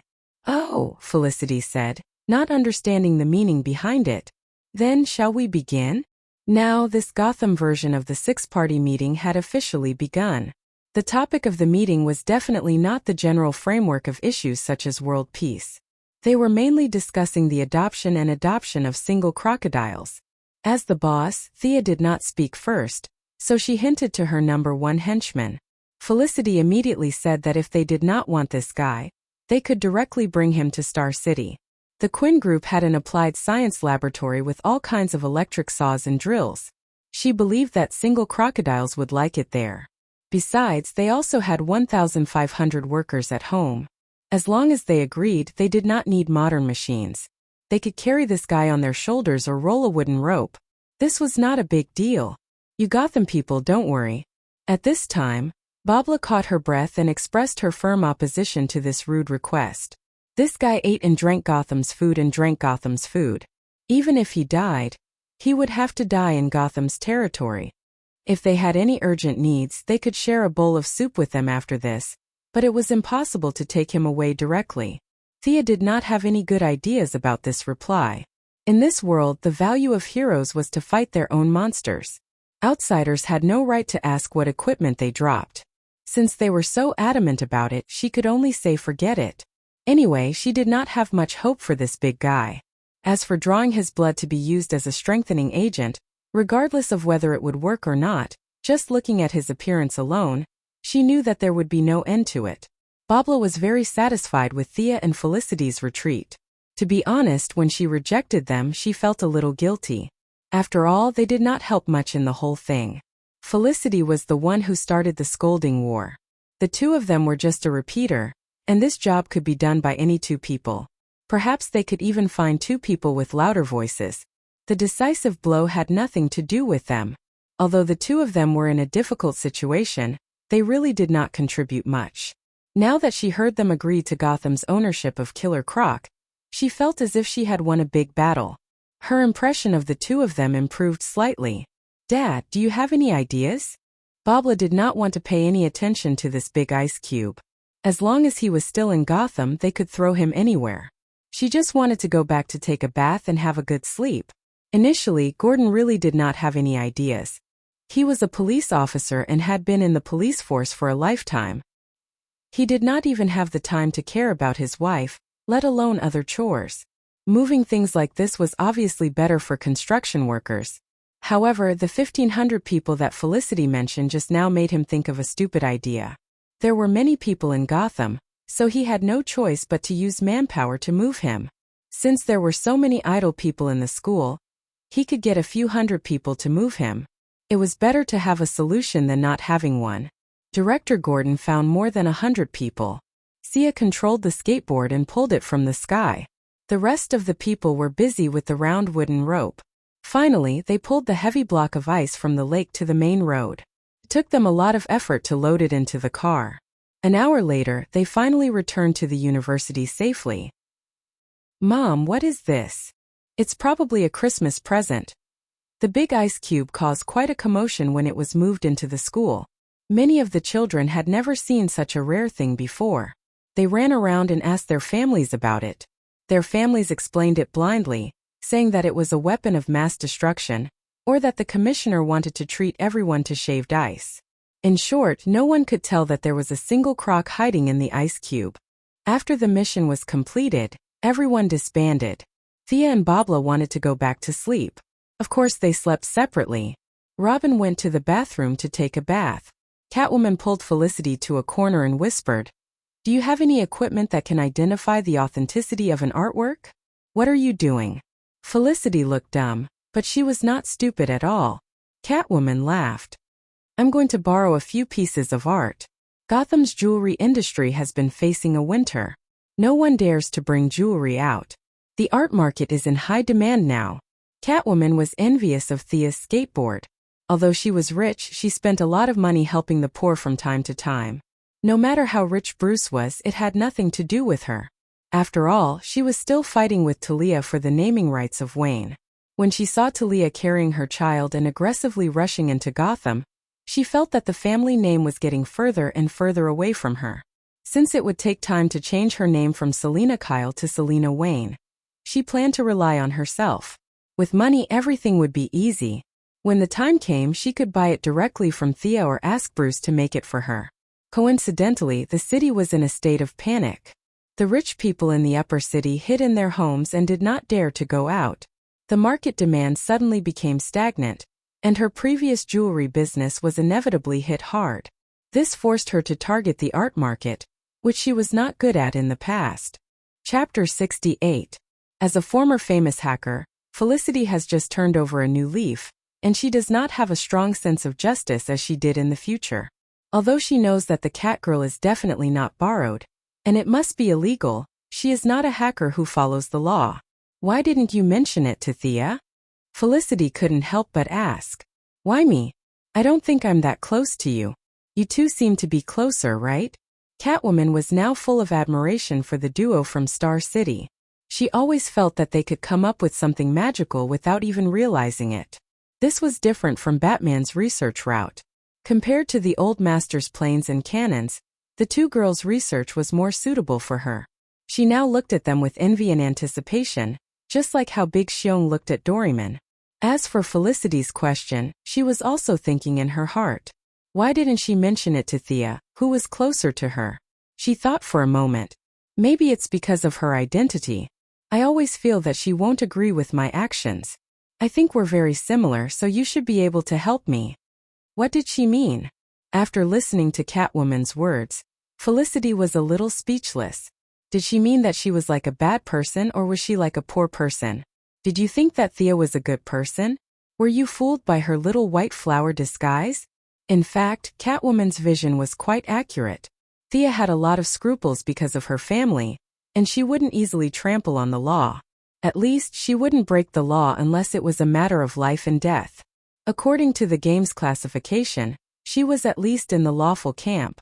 As for whether she was lawful or neutral, it was still unknown. Felicity didn't have this problem. She had enough to eat and her family wasn't hungry. She was also very adventurous, otherwise she wouldn't have volunteered to come to this place. Okay, this is for you. I don't know anything else. She opened the tablet and connected it to a mobile phone. She quickly operated it, then handed the phone to Catwoman and walked away briskly. Catwoman took the phone and found that there was only one application called Art Identification 2-inch. She clicked on the application. It was a very simple program. As long as you scanned the art, you could determine the age of the object and the production process. The database of the software was extremely large. Even the collections of Malaysia were included. Although she couldn't directly provide a proof of authenticity, this was enough. Catwoman didn't have any requirements for artwork, as long as it matched the era. Haha. Catwoman felt that Felicity wasn't being honest. If she was a good person, why would she prepare this software for no reason? It was obvious that she had written it long ago and just hadn't used it. This was a great help to him. When he thought about how his career could take off, he didn't pay much attention to Master Bruce being imprisoned. That night, Robin and Barbara had rested enough and went out to capture a criminal with a name. This person was called the Electric Torturer. It was said that it was a craft passed down from their ancestors. No one knew which generation of the Electric Torturers he was. However, Thea looked at the serious-looking middle-aged man and thought that he was a joke hired by someone. This person was extremely stupid. He carried a battery from an electric scooter on his back. It was unknown whether it was hydrogen or lithium. He connected 2 wires to a pair of gloves and electrocuted whoever he caught. It seemed very impressive and it was very effective against ordinary people.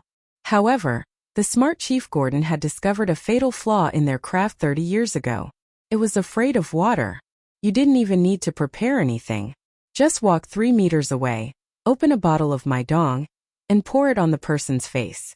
This guy would be silenced. What kind of F***king technology was this? They didn't pursue innovation.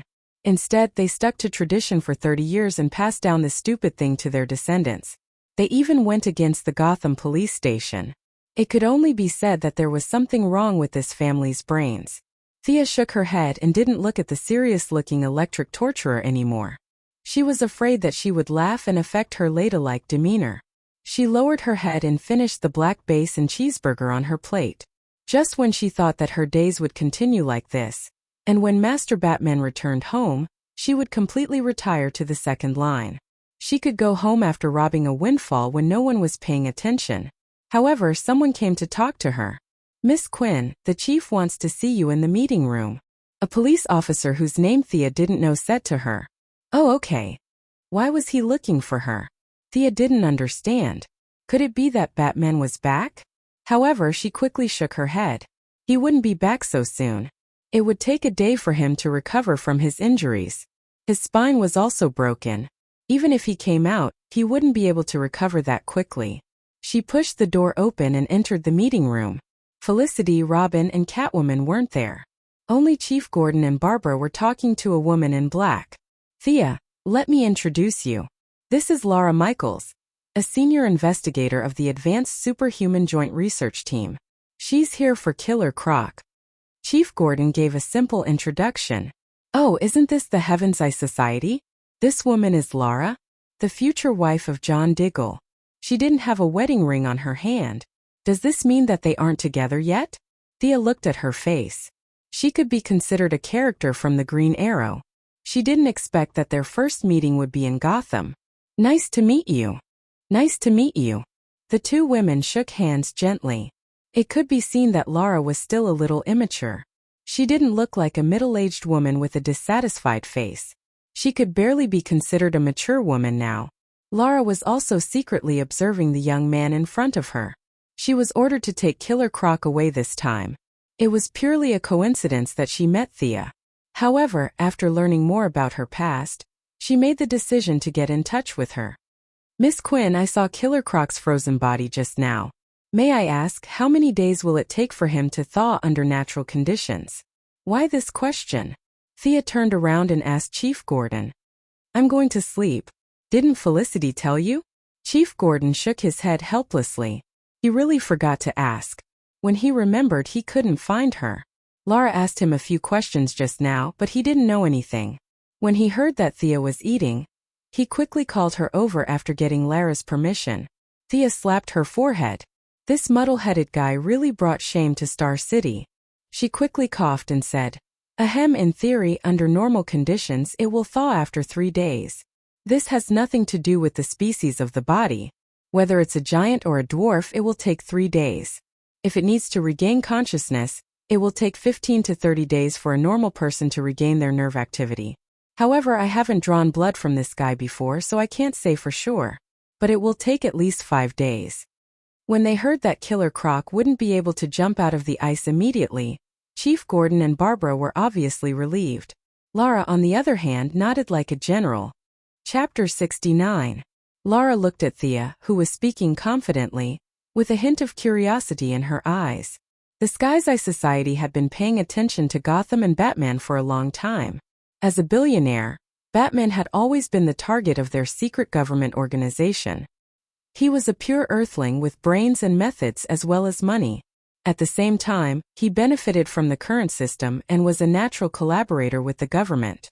His abilities were reflected in technological weapons, and he was usually a normal person, not uncontrollable like a mutant. Although the experts in the organization were very worried about Batman's mental state, they all wondered why this person had not gone crazy. In other words, this person could go crazy at any time, and it was up to them. In the end, after careful consideration, Amanda Waller, as one of the leaders of the organization, made the decision to maintain contact. This time, when they heard that Batman had disappeared and Gotham was in chaos, they did help him in his hour of need and made some investments in the future to rope him in. As for the killer crocodile, it was just a matter of convenience. If there were any, they would pull them away. If there were none, it would not affect the overall situation. However, when they understood the process of capturing the killer crocodile, they found out that there was someone among the participants who helped them in their hour of need. Thea's name naturally entered the Sky's Eye Society's attention. Although she covered it up quite well, it was still possible to find out where she came from. Moreover, for such a huge national organization, they could use all kinds of servers and look at the information of every organization. They might not be at Felicity's level, but they could easily pull out 5 or 6 hackers who were slightly worse than her, and easily found out her true identity. When the information was gathered to Amanda, she was also a little stunned. In this day and age, the only billionaire superhero was Batman. She did not expect another one to appear today, and it was a woman. This made Amanda, who was also a woman, inadvertently feel some recognition. She immediately raised the original mission level and sent her assistant, Laura, to Gotham to find out the latest information and gave the order to make initial contact. "Miss Quinn, can you bring me to see the captured target?" At this time, Laura had just taken off her military uniform and walked into the government office. Her expression was more stern than gentle, and those who did not know her would think that she was putting on airs. "Of course, you can also call me Thea." Actually, looking at the target was just an excuse. He just wanted to send away the miscellaneous people and find a place where he could talk smoothly. Director Gordon was old and shrewd, so he could still understand. He grabbed Barbara, who still wanted to go in, and disappeared after saying goodbye. "I heard from Director Gordon that it was your idea to encourage the citizens to participate in the war. What did you think? Don't you think that a lot of civilians will die?" Lara's words were blunt, and even sounded like she was questioning him. However, Thea understood the nature of a soldier. The most important thing in the army was to fight together. In a war, everyone was a participant. It couldn't be said that fighting a war was the responsibility of the general, and the soldiers didn't care about it. Heroism was a taboo in the military. Even though Captain America was so powerful, he could only lead a small team to do bombings and assassinations. He was only given the rank of captain after he was suspected to have sacrificed himself. There will definitely be sacrifices, but the necessary sacrifices will allow more people to live, and the city to restore order sooner. I think it's worth it. Thea hesitated for a moment, but she still revealed part of her true thoughts. The part that she didn't say was that it was none of her business whether these people lived or died. There might be good people in this city, but there really weren't many. The sooner the war was over, the sooner they could leave. Her answer didn't surprise Lara. On the contrary, it was very much what she wanted. As a government official, she didn't like superheroes. This group of people relied on their powerful abilities and basically didn't care about the government. Those who were calm would say a few words, and those who were bad would pretend to be deaf and mute. What if Batman doesn't agree with this method after he returns? Lara's question was even sharper. After all, Thea was an outsider. Gotham couldn't do anything without Batman. Now that the tiger wasn't home, she could do whatever she wanted, but what about when he came back? Thea really didn't think about this problem. Her original intention was to wait for her master to come back, and then retreat. No matter how many people died, it had nothing to do with her. With Batman watching every day, how many people died? The policy of this city had to be changed, or the death rate would remain high. However, if she said this directly, it would make it seem like Batman didn't have a plan. Thea still wanted to maintain her image of being humble and cautious. If we can do something, I don't think he'll object. If there aren't any major problems during this period, the chaos in the city will be settled in a month. If it's not settled, it has nothing to do with me. Thea was prepared to retreat when the war was about to end. She had already told Felicity to focus on a few rich fugitives, such as Penguin. As long as they were alone, the two chatted as they walked, occasionally discussing their views on the current situation. Lara came with a mission, and Thea knew that this person would become the leader of the Heaven's Eye Society in the future. Furthermore, she was husband and wife with Diggle, and Diggle was good friends with Oliver. She really wasn't an outsider. As the two talked, their relationship gradually became closer. Thea told a few jokes that were suitable for the situation here, and it made her laugh. Lara also talked about her military life.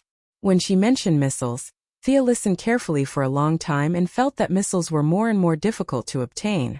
The military's management was too strict. Was she going to stay at the archery stage? Before Lara left, she said that she would stay in Gotham for a while, and hoped to talk again next time.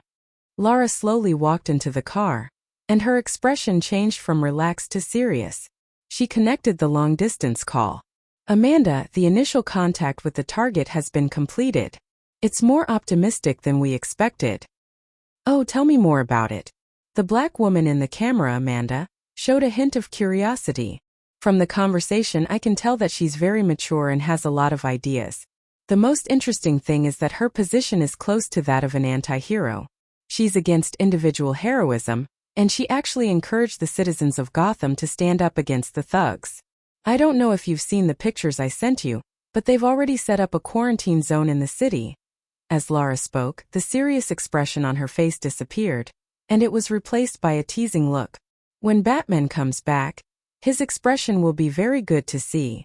Amanda didn't say much, and she just nodded lightly. She changed the topic. What's Killer Croc trapped by?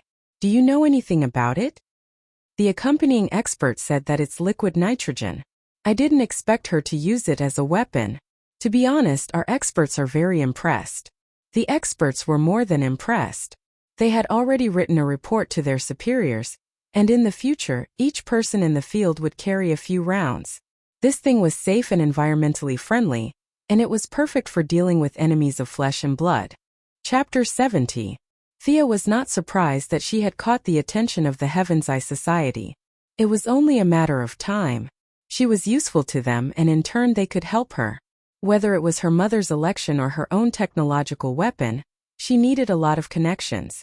To put it in a more utilitarian way, she could become a hero and help her mother with the election. This was like handing over a hostage. As long as her mother was still working in the government, she could not do anything antisocial. At the same time, her heroic deeds would also give her mother more points, at least in the eyes of the country's upper echelons. After thinking about it, she realized that she did not say anything wrong and did not leave anything out. Relieved, she went to chat with Felicity. Hey Felicity, have you seen Catwoman in the past few days? It had been 3 days since Lila transported the killer crocodile. Thea participated in a monster hunting activity organized by Babla. The process could be described as uneventful. She used entanglement arrows to catch 15 lunatics who escaped from the mental hospital. In fact, these lunatics were quite happy. Each of them charged fearlessly into the spider web. It was as if they were there to die. After the mission, Thea was bored. It was a little awkward to go out alone, so she wanted to find a companion. Felicity was too weak and the city was too dangerous for her, so she thought of Catwoman. However, after looking around, she realized that Catwoman was nowhere to be found. No one had seen her in the past few days. That was why she asked the higher-ups. "Ah ha ha, Catwoman. I don't know where she is either," Felicity said vaguely, shaking her head to emphasize the truth of her words. Something was wrong. Thea did not say anything. She only looked into Felicity's eyes. Felicity's eyes darted around and she muttered something, but she did not say anything about Catwoman's whereabouts. "You guys are quite loyal." Thea was too lazy to question them further. Anyway, it was impossible for the two of them to secretly side with Bane. Although the world was changing fast, it wasn't that fast. "Let's go to your room and drink." Felicity heaved a sigh of relief when Thea stopped asking. "Drink? Who's afraid of who? Come on." The two of them carried a few bottles of Gotham beer to Felicity's house. When they arrived at Gotham, Thea found out that Felicity had installed many games on her computer. Looking at the date of installation, it was when they came to Gotham to prepare their equipment. She was really not afraid at all. Did she think that they were here for a vacation? In fact, the two of them were here for a vacation. They were not the ones who were fighting at the front lines. Chief Gordon was so busy every day that his feet barely touched the ground. He had gradually recovered 1/3 of the city. As more and more police officers and ordinary citizens joined in, the recovery of the city was progressing like a rolling snowball. It was believed that this incident would be completely resolved in less than a month. The two of them were bored to death. Thea wanted to practice martial arts, but when she found someone, she realized that she was invincible in Gotham. Barbara would avoid her whenever she saw her. The Catgirl's whereabouts were unknown, and Robin adhered to the sex rule of not fighting with women. He wouldn't do anything no matter what she said. As a result, Thea could only play games and drink to get by. Actually, she was also suffering in her heart. Perhaps. The two of them played until they were drunk and fell asleep unknowingly. Kill them all. Are you in pain? Are you afraid? My dear, save me. Who's talking? What am I doing? Thea felt that there were many figures floating in front of her. Some she knew, some she didn't. A few of them seemed to be her friends from her previous life. Just as she was trying to recall, 2 more figures covered in blood walked past her. They were her mother and Malcolm. Why are they here? This is too strange. What's wrong with me? She shook her head hard. Her mother and Malcolm's shadows turned into old Robert and Oliver. Their faces were also covered in blood. Their bodies were slightly swollen, as if they had been soaked in water for a long time. Why is Oliver here? He can't be here. This is too illogical. I haven't even gone to look for him, and he's already here. What a joke. Thea finally realized that there was something wrong with her. She tried to use the breathing technique taught by Madame Shiva to calm herself down and adjust her thoughts. However, there was little effect. This made her confused again. It didn't seem to be her own problem. Even if she closed her eyes, she could still feel something floating past her. Did I meet a ghost? Where am I? I seem to remember being in Gotham. What am I doing in Gotham? She tried to recall. As her memory slowly recovered, her body gradually regained some mobility. Thea stumbled to her feet. She looked at her surroundings and the woman on the ground. Her focus was a little messy. This woman is Felicity. Something happened to her too? She could smell a pungent smell in her nose. It was a mixture of musk and some chemicals. However, Thea didn't have the time to care about this. She felt that as she inhaled the pungent gas, she was hallucinating again. It was as if there were a bunch of people fighting in her mind. She was in a daze, but subconsciously, she knew that she couldn't stay here for too long. The more gas she absorbed, the stronger the hallucinations would be. She opened her backpack and carried all her equipment on her back. She tied Felicity to one side of the skateboard and slowly climbed to the other side. She fixed her body and silently chanted to fly up. The skateboard shot out of the door like an arrow, silently hovering in the air 300 meters above the ground. It seems that the effect of the mysterious gas is concentrated on the ground. Being blown by the cool wind in the sky, Sia gradually regains some consciousness. She finds that it is dark all around, and the moon is nowhere to be seen. She can only feel the thick dark clouds pressing down on the ground. Is it already night? While no one was paying attention to her, Thea hurriedly drove the skateboard away from the area. When she couldn't smell the gas anymore, she lowered her altitude and found a house. She barged in without knocking. She looked around the house. It was empty. She found some cold water to wash her face. She felt lucky. She didn't know if something had happened to the others, but she knew that she had barely escaped. She turned around to take care of Felicity. The girl was lying on the skateboard, sweating profusely, as if she was having a nightmare. She kept murmuring, "Don't go." Sia wiped her face with a towel, but after 2 minutes, she felt that the skin on her face was about to break, but she didn't wake up. Looking at her red face, Lin Sanju knew that it wasn't because of shyness, but because the capillaries on her face had ruptured. Thea was a little embarrassed. It seemed that the gas was quite high-end. The traditional method of pouring cold water didn't work. Was she going to have to find an antidote? Lin Sanju stretched her body. Although she wasn't at her peak, she had recovered about 80%. She still had to go back. Whether it was to find an antidote or to save her companions, she had to go back. This time she had more time.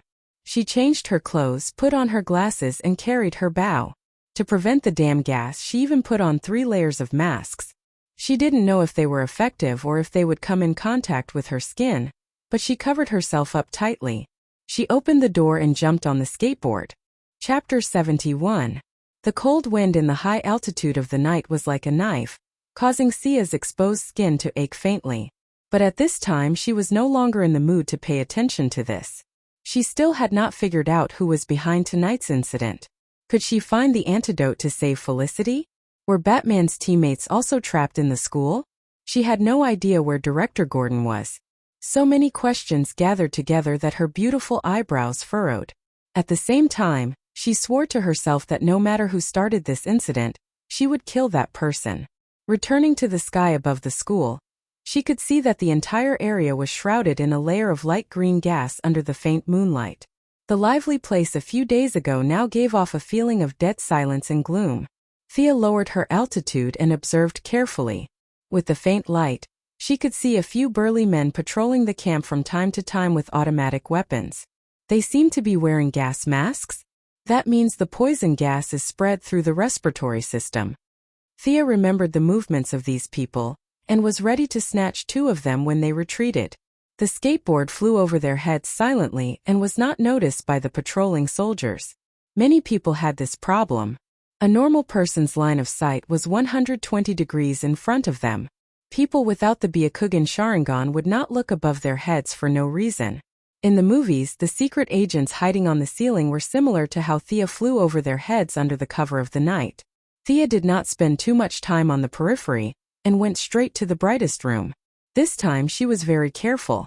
She controlled the skateboard and gently floated into the room. It seemed to be a lecture hall. Sia instantly saw Chief Gordon, who had white hair and was wearing a khaki coat, in front of the classroom. The red-haired woman next to him seemed to be Barbara. The 2 of them were unconscious and tied to chairs back to back. Perhaps they did not realize that someone had escaped and then came back. The security was very lax. There were only 2 guards, one in the north and one in the south. The guard near Thea was cursing from time to time, and the guard a little further away was dozing off. Looking around, Thea did not find any ambush. She did not act rashly. She slowly exited the room, preparing to find the others first before rescuing them together. Not long after, she found Robin in the crowd. The young man had lost his usual vigor, and was lying on the grass with a group of townsfolk. Although he was in a deep sleep, his face showed signs of shock from time to time. After circling around the camp, Thea was a little confused. Where did Catwoman go? Was she not at the camp? Let's hope she's blessed by the heavens. After counting the number of people, Catwoman wasn't around. Gordon and his daughter, Robin, and himself, the 4 of them could barely stay within the weight-bearing range of the skateboard. If there was another person, it would be hard to say if they could fly. Just as she was about to go back to rescue Gordon and his daughter, and then come out to rescue Robin, she found an unexpected figure in the crowd. Why is she here? Lara's appearance put Thea in a difficult position. She had to rescue this person, but having one more target did not mean that she could take away all of the skateboards. She could only give up one target and take away the remaining 3. Who should she choose? Thea felt that it was a little difficult for her to make a choice. They were all acquaintances, so she should rescue all of them. However, reality was cruel. She could only choose to give up on someone. There were no guards around Lara and Robin. Presumably, both of them were wearing civilian clothes and were not conspicuous. They were placed in the crowd as ordinary townsfolk. These 2 people could be said to be the easiest to save. What if she transported them out first and then came back? This idea was very tempting, but Thea quickly gave up on it. She had not been discovered the first time she came in, and the second time she came in without being discovered. It was impossible for her to be so lucky every time.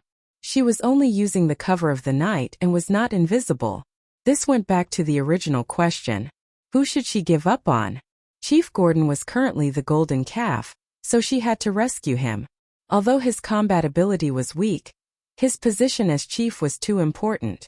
With his presence, she could gather the remaining police forces in the city. Previously, according to the plan, he had already recovered 1/3 of the city. Many police officers had been scattered and were not gathered in the campus.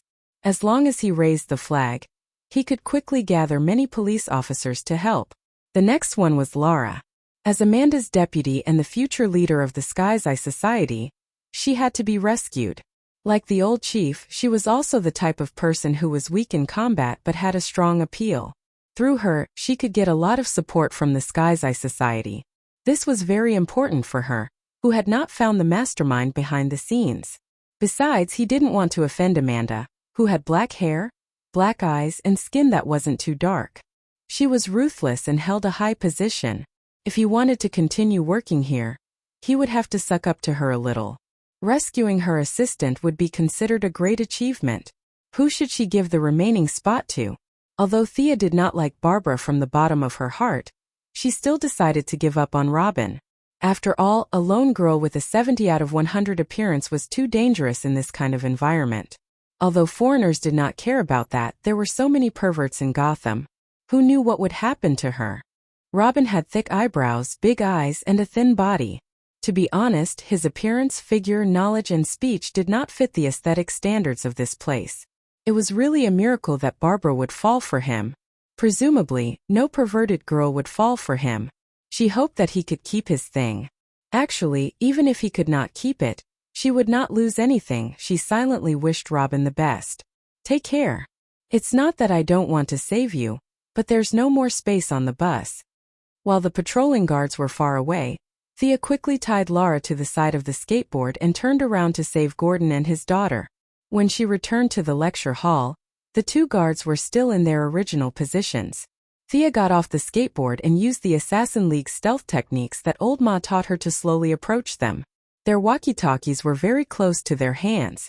If she did not incapacitate them immediately, she would be exposed. After thinking about it, she gave up on the idea of cutting their throats. Firstly, she was afraid that she would be covered in blood. Secondly, stealth was not that awesome. She only used the visual difference in light and darkness. This was not stealth, so it was impossible for her to walk up to them without them noticing. Thea walked to a dark corner and found a good angle. She did not use the high-tech arrowheads. Instead, she took out the arrowheads with anesthetic. The dosage of each arrowhead was enough to knock out an elephant. She aimed at the guard who had his back facing her and was still talking non-stop. Whoosh! The arrow flew past. The guard felt a chill on his neck. He did not say anything and slowly fell to the ground. Before he fell asleep, he saw a blurry figure behind him. He wanted to warn his companion, but his mouth was completely out of control. His fall alerted the guard who was dozing off not far away. Before he could understand the situation, he saw a white light gradually expand in his eyes. Although he tried his best to dodge, he was still stabbed in the shoulder. After a moment of numbness, he lost consciousness. Chapter 72. After killing the guards with 2 arrows, Thea immediately walked to the 2 of them and pulled off their gas masks. She could feel that she was affected by the gas again. She could only use about 60% of her strength now. He picked up the gas masks and looked at them. Even though he knew that wearing them would prevent the poisonous gas from entering his body, he still felt a little disgusted when he thought about how they were taken from their faces. He wanted to end this quickly, so he didn't wear them. He put the 2 masks into his backpack and took them back for testing. Maybe he could find the composition of the poisonous gas. She couldn't stay here for too long. Thea walked to the chair where Gordon and Babla were sitting. These people seemed to know that he was an important person. They tied the old director and Babla up tightly with a big chain. She couldn't open the door with her small arms and legs. She searched the 2 guards but couldn't find the key. Time waits for no one. Thea didn't know if there were any surveillance cameras in the room. She controlled the skateboard to float over and pulled out a chain from the outside. This thing was originally used for emergencies. The chain could bear 500 kilograms of weight. She apologized to the old director in her heart. She took the chain that came with the skateboard and tied it around the chair twice. She then connected it to the original chain on their bodies. The messy way of tying them made them look even more artistic. From afar they looked like dumplings. She controlled the skateboard to drag Gordon and Babla out of the door slowly. Thea pushed from behind. The space on the skateboard was too small.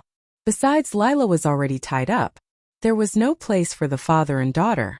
Referring to Brother Asen's glorious deeds, there were no more seats in the car. The 2 of them could just take the ticket. Since they were unconscious, they probably wouldn't mind. The door frame was too low. She could float out with the skateboard close to the ground. However, she couldn't bring these people with her. She didn't want to make too much noise. It was best to come and go quietly. She might have a chance to save Robin. But Murphy's Law was magical. When you hoped that something would not be discovered, there would be countless onlookers. Hurry up, hurry up. Someone broke in. Before Thea reached the door, she heard the footsteps of more than 10 people. It seemed like there were surveillance cameras in this place. Otherwise, it would be impossible for them to be so fast. Without any hesitation, he jumped onto the skateboard. Without caring about whether Gordon and his daughter would be injured, he rushed out of the door at full speed. In this distance of less than 30 meters, sounds of bang, dong, and bang could be heard from time to time. Just like how Mongolian nobles executed criminals in the past, Sia dragged the 2 of them out of the room without a care in the world.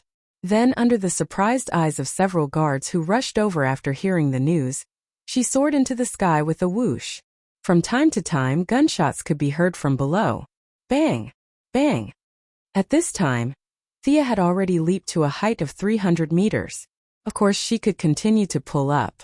With her fear of death and the performance of the skateboard, she could go up to 500 meters. However, she was afraid that the 2 people who were sitting on the ticket would not be able to hold on. She had an antiviral suit, but they did not. She glanced sideways at Lara. The mature woman seemed to be uncomfortable and twisted from time to time. She was very kind to Amanda. This was considered first-class treatment for her assistant. Compared to the 2 people below, the word miserable could not describe it. At this time, Gordon and his daughter's faces were covered in blood. At first, Thea was shocked, but she quickly realized that this was not caused by the high-altitude air pressure. Barbara's forehead was swollen, and one of Gordon's leather shoes had fallen off, revealing a half-new and half-old sock. This was the plight of a single old man. Thea cursed Barbara in her heart for being unfilial to her father. She did not buy him a pair of socks. Instead, she fooled around with Robin every day. Poor old Gordon, who raised you with so much effort. After dodging a rocket, Thea knew that she could not save Robin. The searchlights below had been set up. At a glance, there were 30 to 40 people, all armed. However, they did not have any experience in aerial combat, so they could only shoot at the sky with their guns. Sigh. Thea sighed. They could not kill their way up, and she could not go down. She could only wish that Robin would be able to survive until she and the others came to save him. Thea brought them back to their temporary residence and found that Felicity was still unconscious. The antidote was still far away. Just as Thea was about to go back and capture them alive for interrogation, Lara slowly woke up. "Who captured me? What's your purpose?" "I won't say anything." Lara stuttered as she tried to stand up. However, she failed every time she tried. She was the first person other than herself to wake up. Did this mean that she could recover on her own without the antidote?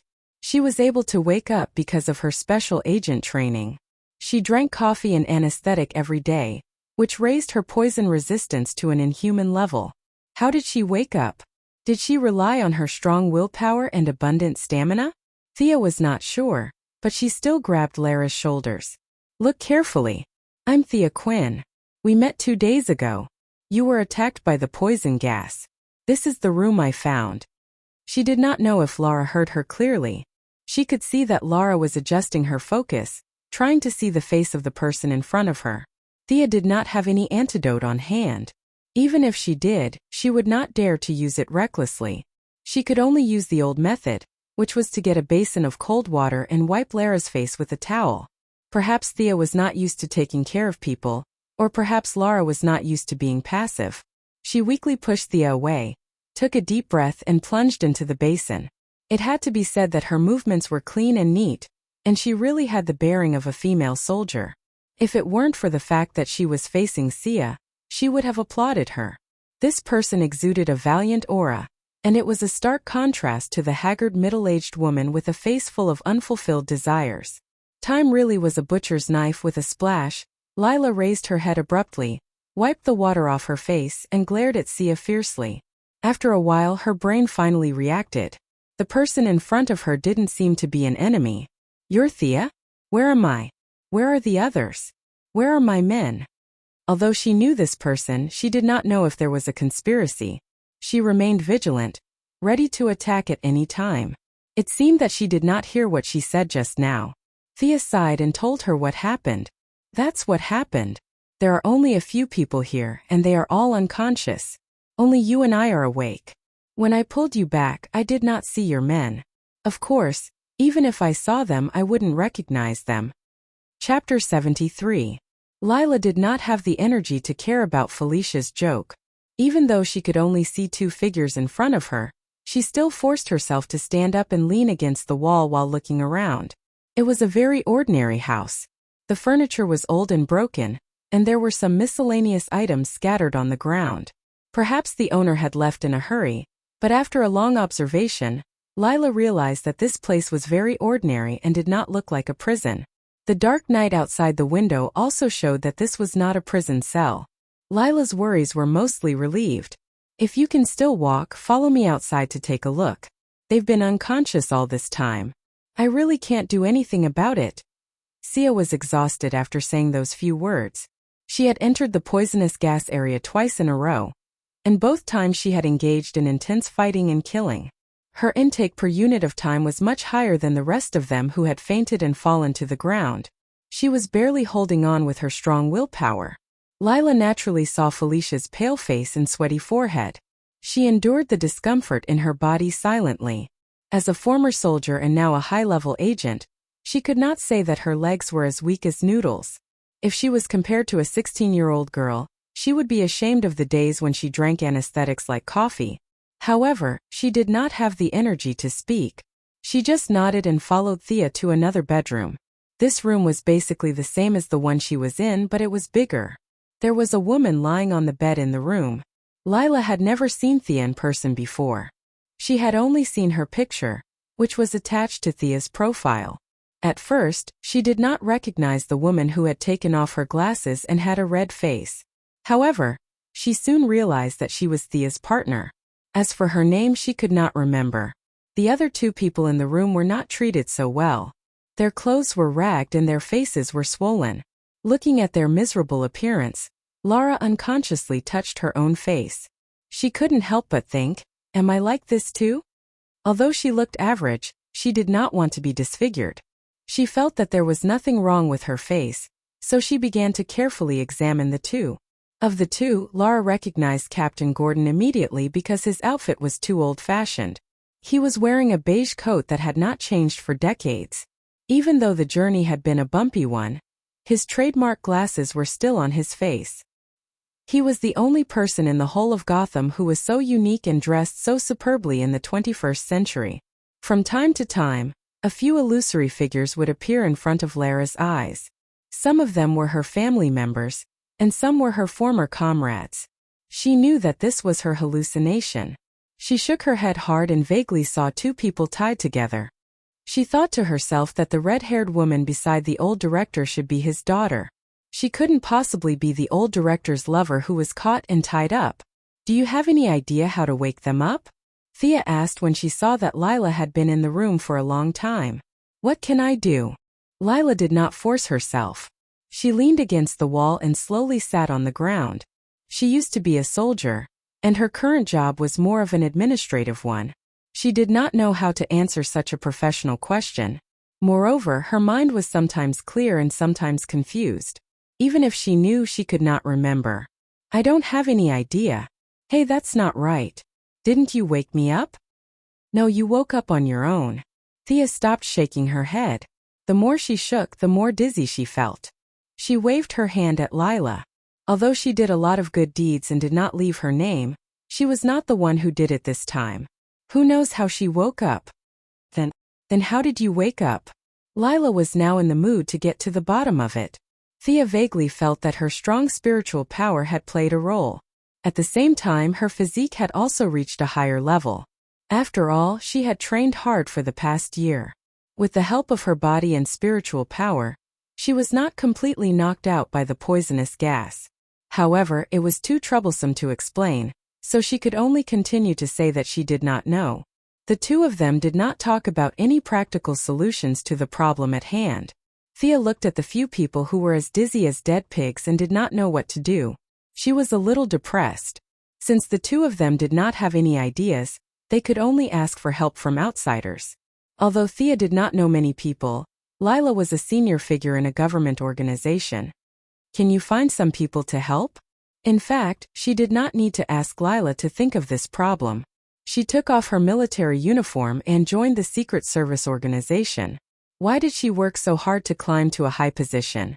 Wasn't it so that the organization could give her a hand at this critical moment? Although this organization was particular about abandoning people at the drop of a hat, and the human feelings had dropped to the negatives, he was still the leader's deputy and was considered a high-ranking member. If he didn't even save someone of his rank, then he should just disband. She did not hide it from Thea. She took out her phone and started to communicate with the person on the other end of the line. The password was a combination of a lot of numbers and letters. The password was different every day, so she was not afraid that Thea would hear any secrets. In fact, it was not easy to be a Secret Service agent, especially a senior member like her. Every morning, when she received the day's secret communication order, she had to memorize it for half a day. Then, she would forget it at night because the order would be changed the next day. If she remembered a letter wrong, then there would be a big joke. Naturally, Thea was not in the mood to listen to her. To avoid arousing suspicion, she walked to the window and opened it to let the night breeze into the room. With 5 living people in such a small room, Thea and Lila were sweating. Gordon and his daughter were half covered in soil and half covered in blood. The smell in the room was terrible. Amanda, something's happened to me here. I can't move now. Search for my location and send someone here quickly. Although she was a little far away, her voice still reached Thea's ears as usual. She was contacting Amanda. It seemed that the two of them had a good relationship. After all, not everyone would be able to contact the leader directly when something happened to them. She hoped that the person sent would be an elite. Not long after, the call ended. My people will be here soon. Hang in there. Lila put down the phone. She still had some confidence in the organization's searchability. She relaxed a little and said that casually. It was not clear whether she was comforting Thea or encouraging herself. The reinforcements came quickly. 4 agents in black suits and sunglasses found the place in no time. The leader handed over his identification. After Lila checked that there were no mistakes, she ordered them to take the people in the room away first so that she could still walk out. The agents obeyed her orders. Felicity was easy to deal with. She wrapped her up in a sheet and threw her into the car like a dead pig. Chapter 74. When they were about to transport Gordon and his daughter, they ran into a small problem. The criminals also knew that this was an important person, so they had tied them up very tightly. Then Sia had tied them up twice. Finally, when the iron chains clashed with each other during the air transport, the two of them were tied up like a ball of thread. The few agents did not know the inside story, so they were all surprised that the criminals tied them up in such a non-mainstream way. Fortunately, they kept quiet and didn't ask any questions. Thea had already made up a lie. She couldn't tell them that the criminals tied them up properly, and that this was the product of her post-processing. Since they didn't ask, they assumed it was the criminals who did it. Although the four burly men could easily carry the father and daughter away and load them into the car, it would show how incompetent they were. Especially in front of Laura, who was one of the higher-ups in the organization, they had to show off their contributions. If they didn't show off now, when would they? The leading agent gave the two behind him a look.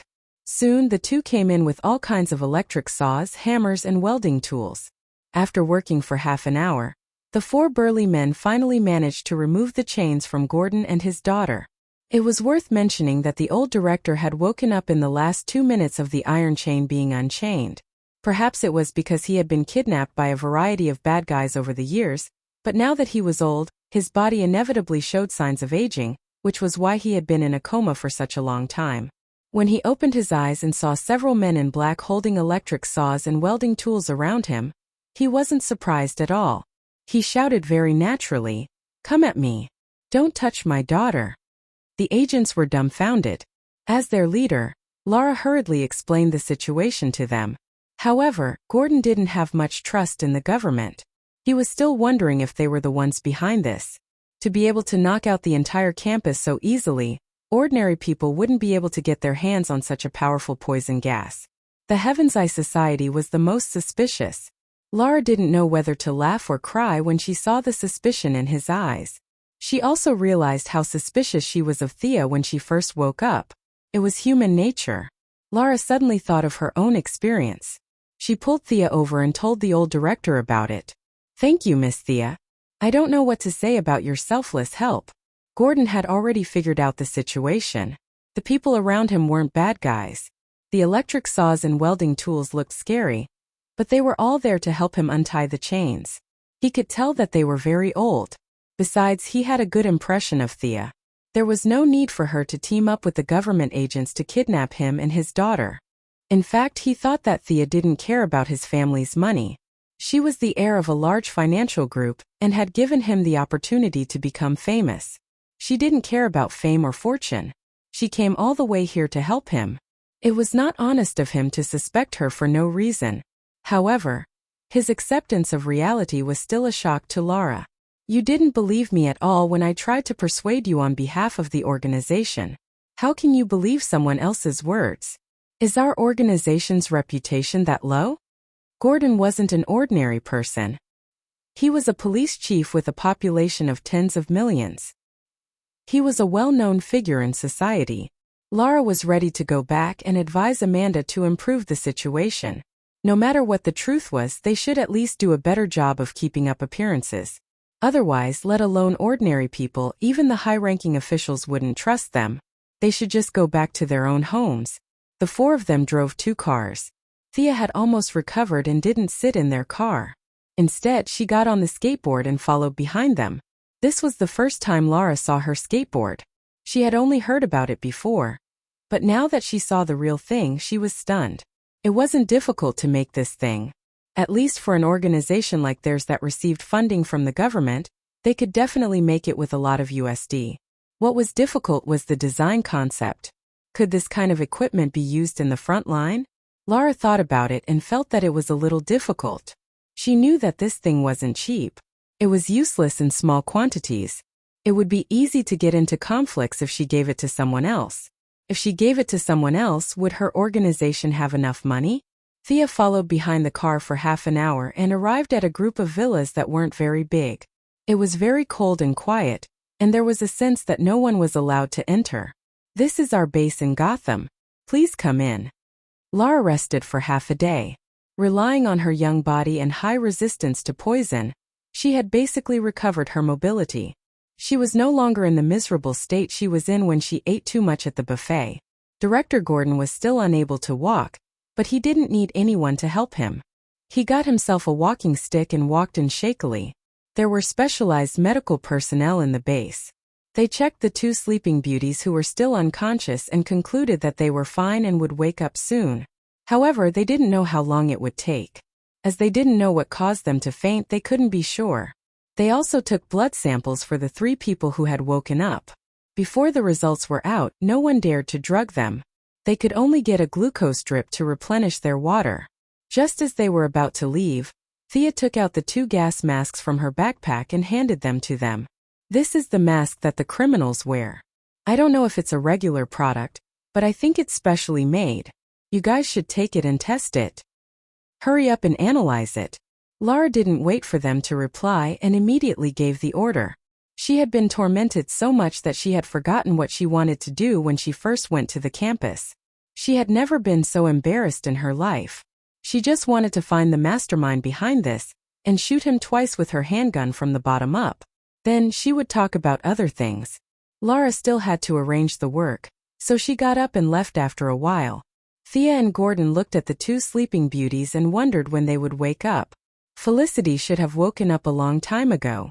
She could be said to have inhaled the least amount of poison among them.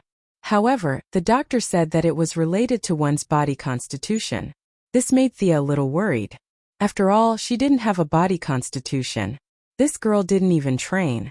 God knows how bad her body constitution was. Babla did train a lot, but she couldn't withstand the amount of poison she inhaled. After being dragged around by Thea, there was still a big bump on her head. Just now the medical personnel looked at the bump strangely. They couldn't understand why the girl was beaten up when she was unconscious. In the end, they could only conclude that the criminals had gone crazy. Just as Thea was thinking about starting a bet and guessing who would wake up first, Felicity didn't disappoint the people of Star City and woke up first. Chapter 75. It would be an exaggeration to say that she had woken up.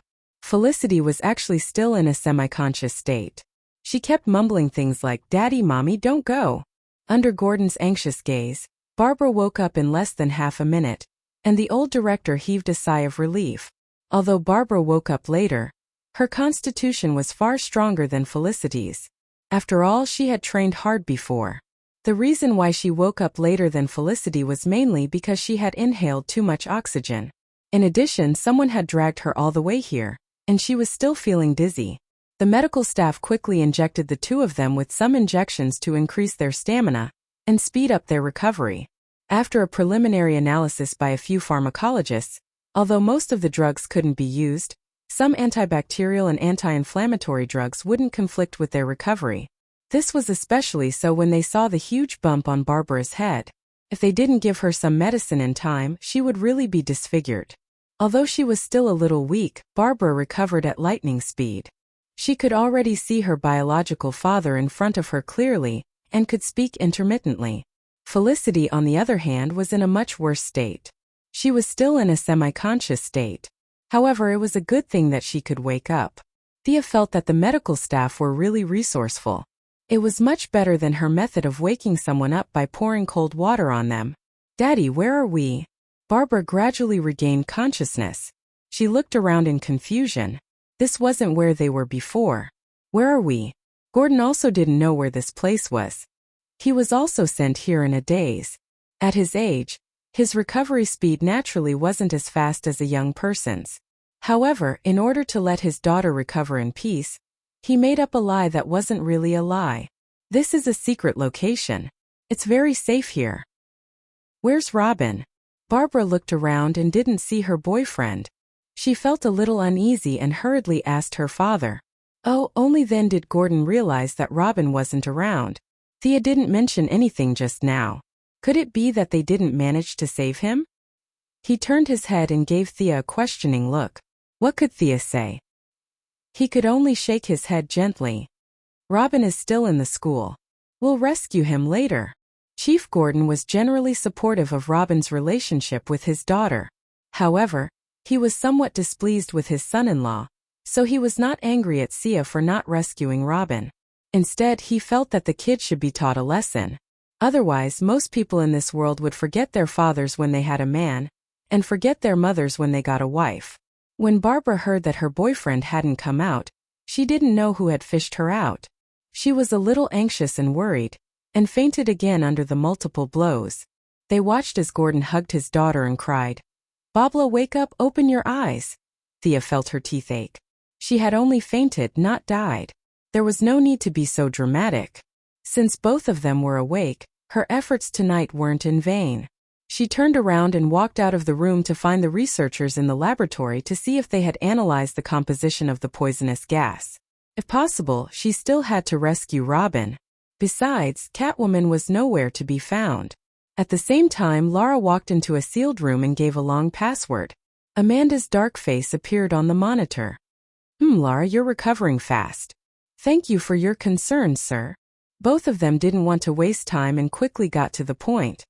Sir, this is the blood test report for me, Thea, and Gordon. The amount of poisonous gas in our blood is beyond what a human body can tolerate. Gordon and I inhaled about the same amount. I'm better than Gordon because I'm trained, but Thea's is much more than the two of us. Lara held the report in her hand and reported in a low voice. Then what do you mean? Is she a psychic? Amanda asked non-committally. On the contrary, her blood, cells, and hemoglobin are all at the level of a normal human. Her body can withstand such a huge burden, but she can still fight fiercely and save 3 people. This only shows how strong her willpower is. At least, if it were me, I wouldn't be able to do it. Agents were very pragmatic people. They knew the limits of their abilities. If they could do it, they could, and if they couldn't, they couldn't. If they didn't have the ability to complete the mission and force themselves to do it, they would end up killing a lot of people. That was why Lara admitted that she didn't have the willpower to do it. She couldn't even walk 2 steps, let alone fight the enemy? You must be kidding. Oh. Amanda didn't feel anything special because it wasn't like there weren't people like that.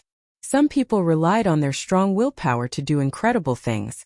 People like that existed in the military and in other places. Batman was a living example. He was attacked by poisonous gas many times. Although it was ugly, he managed to escape every time. Comparing Bruce and Thea's past experiences, Amanda looked for similarities between the two. She found a lot. First of all, they were very rich. At least, they were richer than her, who worked her way up from the military for a fixed salary.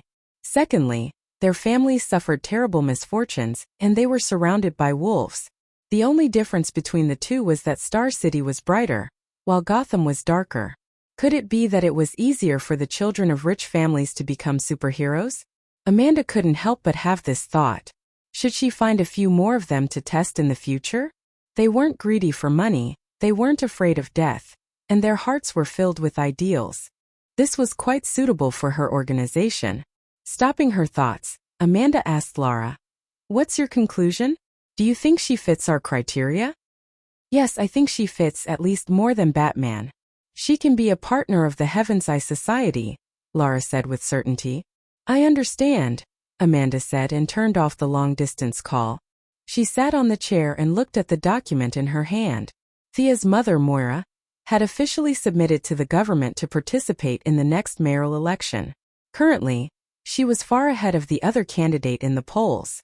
Her policy wasn't complicated. It was to restore employment and develop new economic growth points. Amanda used to treat these empty words as waste paper, but this time, because of the little butterfly Thea, she had to take it seriously. If Moira was successfully elected, she would enter the eyes of the country's highest ruler. As a secret organization of the government, she would naturally be on the same side as Amanda. At the same time, she could also pull Thea, the superhero, to the government side. From this point of view, Thea was indeed more suitable than Batman, who was mentally unstable and might go crazy at any time.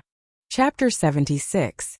Through Lara's judgment and her own analysis, she finally made up her mind. She took out a document and added Thea Quinn after Bruce Wayne's name at the beginning of the document. The mission of the Heavenly Eye Society was to be responsible for the safety of the entire human race. Its full name was the Advanced Superhuman Joint Research Group. It was originally created by Air Force Colonel Steve Trevor, but as time passed and the relationship between Steve and Wonder Woman grew, the organization became more and more hostile to the government and financial groups. Amanda, this shrewd and ruthless woman, entered the eyes of the upper echelons at this time. Using all kinds of righteous excuses, she diverted a lot of resources from Steve. Although the leader of the organization was still Steve, as the number of supporters increased, she had also become an important figure in the Heavenly Eye Society. As a newcomer without any background or experience, Amanda had to constantly strengthen her authority to obtain more resources. She urgently needed more contributions to reach the highest point of the Heaven's Eye Society. She wanted to take in the supercriminals locked up by the organization for her own use. After all, many of the missions were dangerous and cold-blooded, and it was difficult to send ordinary soldiers or agents to complete them. At this time she needed these villains to do the dirty work, but these people would not bow down easily. She desperately needed some superheroes that she could influence to deter these villains. Originally, Batman was a very good choice, but now Thea seemed to be a good choice. Batman was more mature, but he was mentally unstable and did not like those in power. Thea was young and inexperienced, but her mother was about to enter the upper echelons, so the chances of her betrayal were very small. Should she choose someone with more experience or someone she could trust? These two choices made it difficult for her to choose. Luckily, there was still plenty of time, so she could only put this problem aside. Lila walked out of the room and let out a long sigh in the dark night. She vaguely knew about Amanda's plan, but she didn't know how her report would affect Sia, a girl she could get along with. Whether it was good or bad, she could only let time tell. She was just reporting according to what she had observed. "Sir, the other two have woken up." An agent waited outside the door for a while, and immediately reported when he saw her coming out. "Got it." Lara nodded. Since they were awake, she would go and visit them. She walked to the door and was about to push it open when she heard the conversation between the father and daughter. "Dad, Robin is in danger now, you know. That guy from Star City should have saved Robin instead of saving this unknown woman. If Robin was here, we could have gone back to save everyone." Barbara complained to Chief Gordon in the room. The guy from Star City she was referring to was Miss Thea. After all, she was her savior, and it was inappropriate to use her to describe her. She didn't want to use honorifics either. In the end, she chose a vague guy from Star City instead. Chief Gordon didn't think that there was a problem with this rescue mission. He knew Lara's identity, and it was already good enough that he had saved all that he could. As for Robin, he really didn't think that he would be of much use. It was true that he could fight, but how many people could he fight? 5 or 10? In this kind of situation, it was actually useless. Only his own daughter was treated like a treasure. If they had saved Robin, who knows where they would be hiding now? How could there be such a spacious villa for them to rest in, with 6 or 7 medical staff busily taking care of them? However, for the sake of his daughter, he didn't say anything. Just because he didn't say anything didn't mean that Lara wouldn't say anything. At first, Lara didn't understand what was going on, but when she heard "unknown woman," she thought about it a few times and realized that it was referring to her. "What do you mean? Shouldn't you save me? Should you leave me in the hands of the criminals? Should I die just because your boyfriend is worth saving?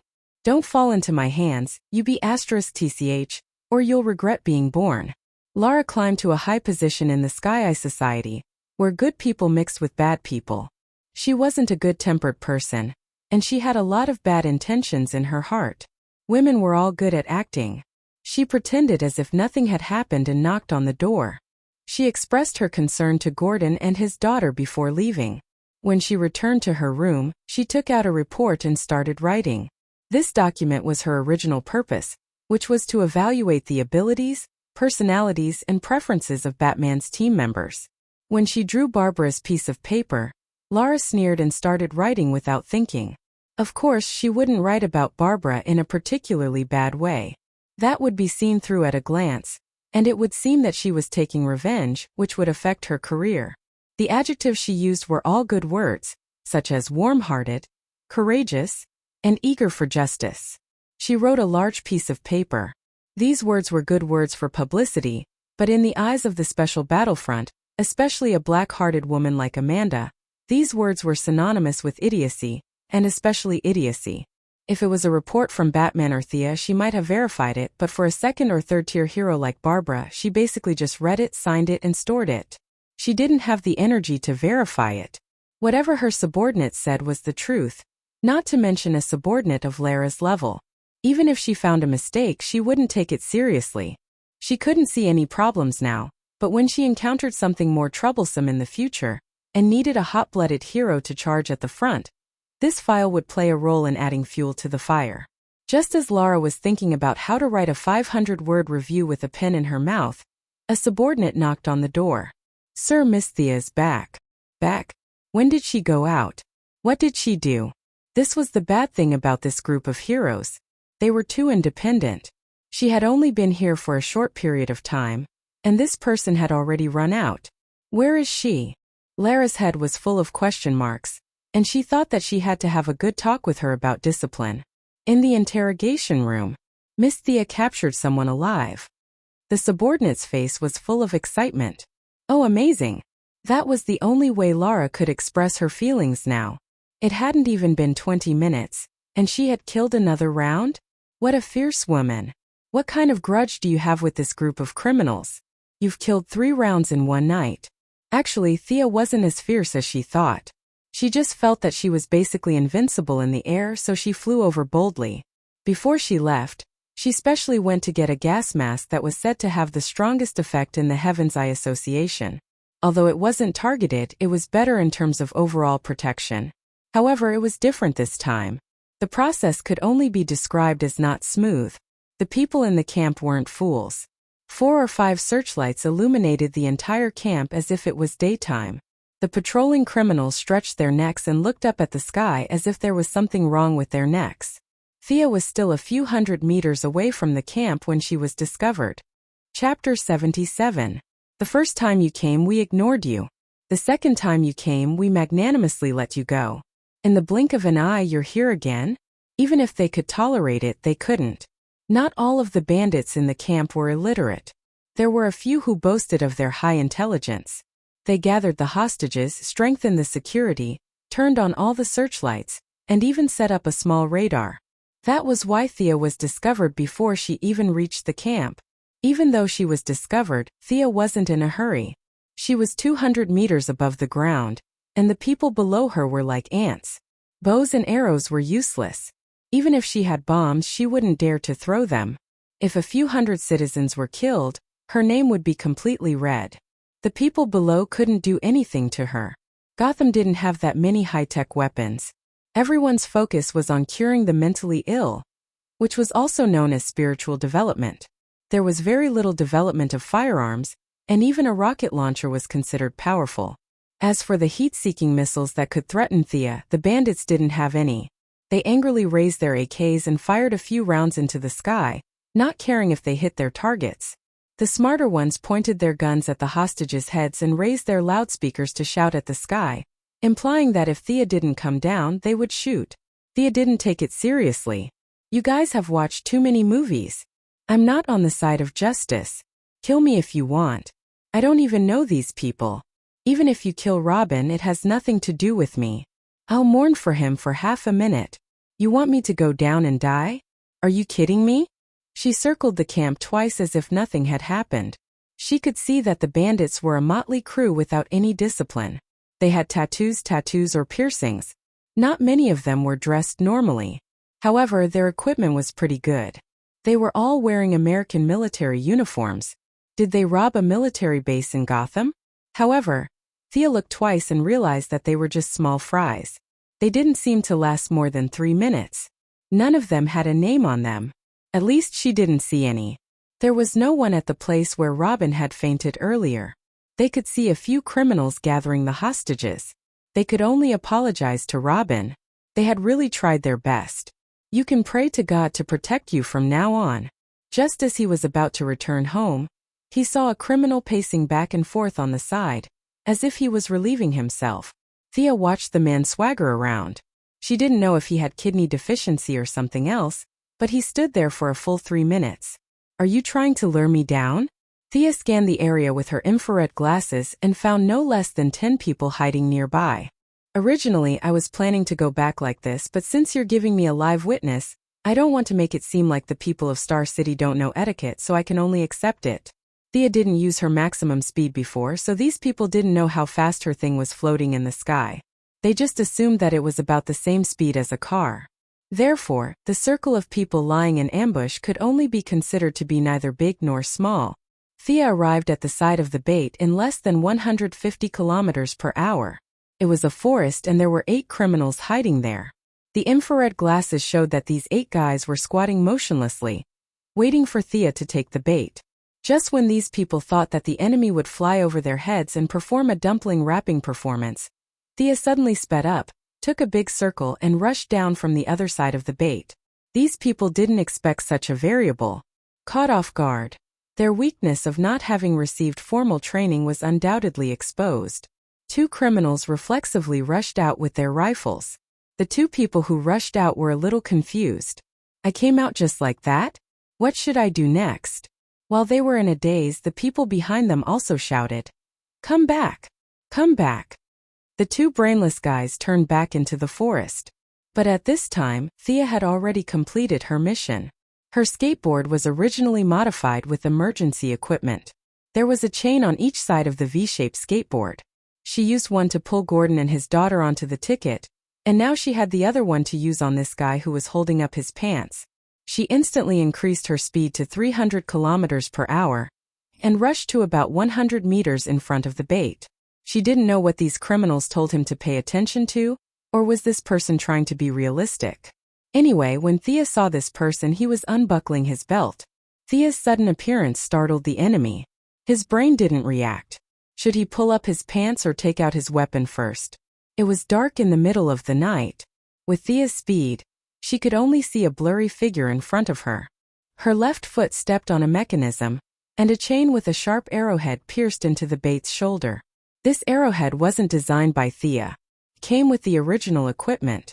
Its purpose was to grab onto solid objects such as rock walls and tree trunks, and use the chain to create a passage in the air. The arrowhead was made of special steel. When it nailed the target, 3 small claws would automatically pop out from the inside to ensure that it wouldn't fall off. Even a rock could pierce through his body, let alone a living person. The bait did not know that his treatment had been upgraded to the same level as the big rock on the bridge pier.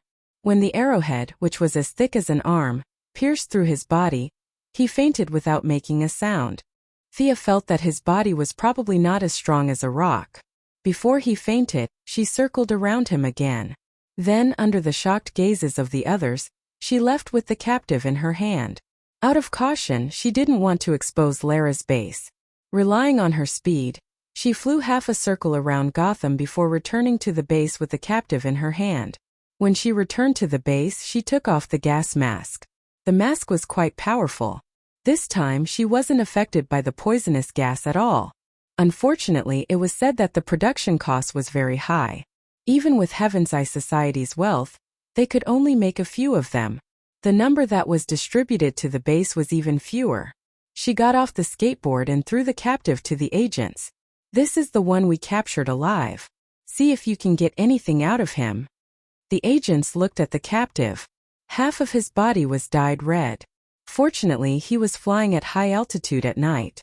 The cold air froze most of his wounds, so he was dragged back alive. In addition, when he fainted, his body automatically went into protective mode. All his bodily functions were at an extremely low level. That was why he wasn't killed by the pressure of 300 kilometers per hour. This was the scene that Lara saw when she entered the base. She had been in the army for many years and had seen worse than this. She didn't think much of it. She immediately ordered for a cardiac stimulant and epinephrine injection. She wanted the captive's confession immediately. She didn't care whether he was dead or alive. Sia felt uncomfortable about being plotted against, so she had to add an update. After all, Sia was someone who lived on campus, so she wasn't innocent. She was just unjustly implicated, and she was inexplicably knocked down. She would be lying if she said she wasn't angry. This captive didn't look like a strong-willed person. It wasn't that she couldn't get anything out of him with a whip or an iron clamp. However, she didn't have time to waste. She ordered her men to prepare 2 pounds of sodium thiopental, also known as the truth serum. She didn't believe that he wouldn't talk. Chapter 78. Before the captive regained consciousness, Gordon, Garen, and Felicity slowly walked over.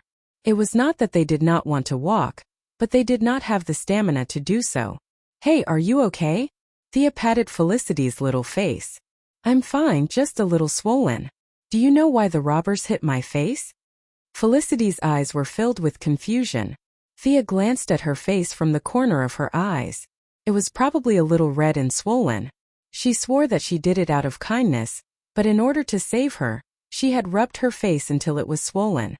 She could not tell the truth, so she could only blame it on the robbers. She quickly shook her head. I don't know, it was already like this when I saved you. Oh right, apply this on your face, it's quite effective. Then, she took out a bottle of ointment that Madame Shiva had given her and tossed it over. Turning her head, she saw Barbara's side profile. Her forehead was swollen like the golden-horned king's from afar. Did I do this too? Feeling a little guilty, she tossed another bottle over. This is for you. The swelling will go down quickly after applying it. Barbara had been listening to her the whole time, so she caught the bottle when she saw what Felicity had tossed to her. It was fine for her to say weird things behind her back without anyone noticing, but she had to be polite in front of her. After all, she was the savior of her father and her. Thank you for saving us, Barbara said politely. You went back to school again? Did you see Robin? Thea sighed. I didn't see him, the security was too tight, I couldn't get in alone, I'm sorry. Actually, her apology was not sincere, it was just her habit to say nice things. This was because no one would blame her. Even Barbara couldn't find fault with her for rushing in 3 times in one night without any support or protective equipment. After all, she had been lying down the entire night.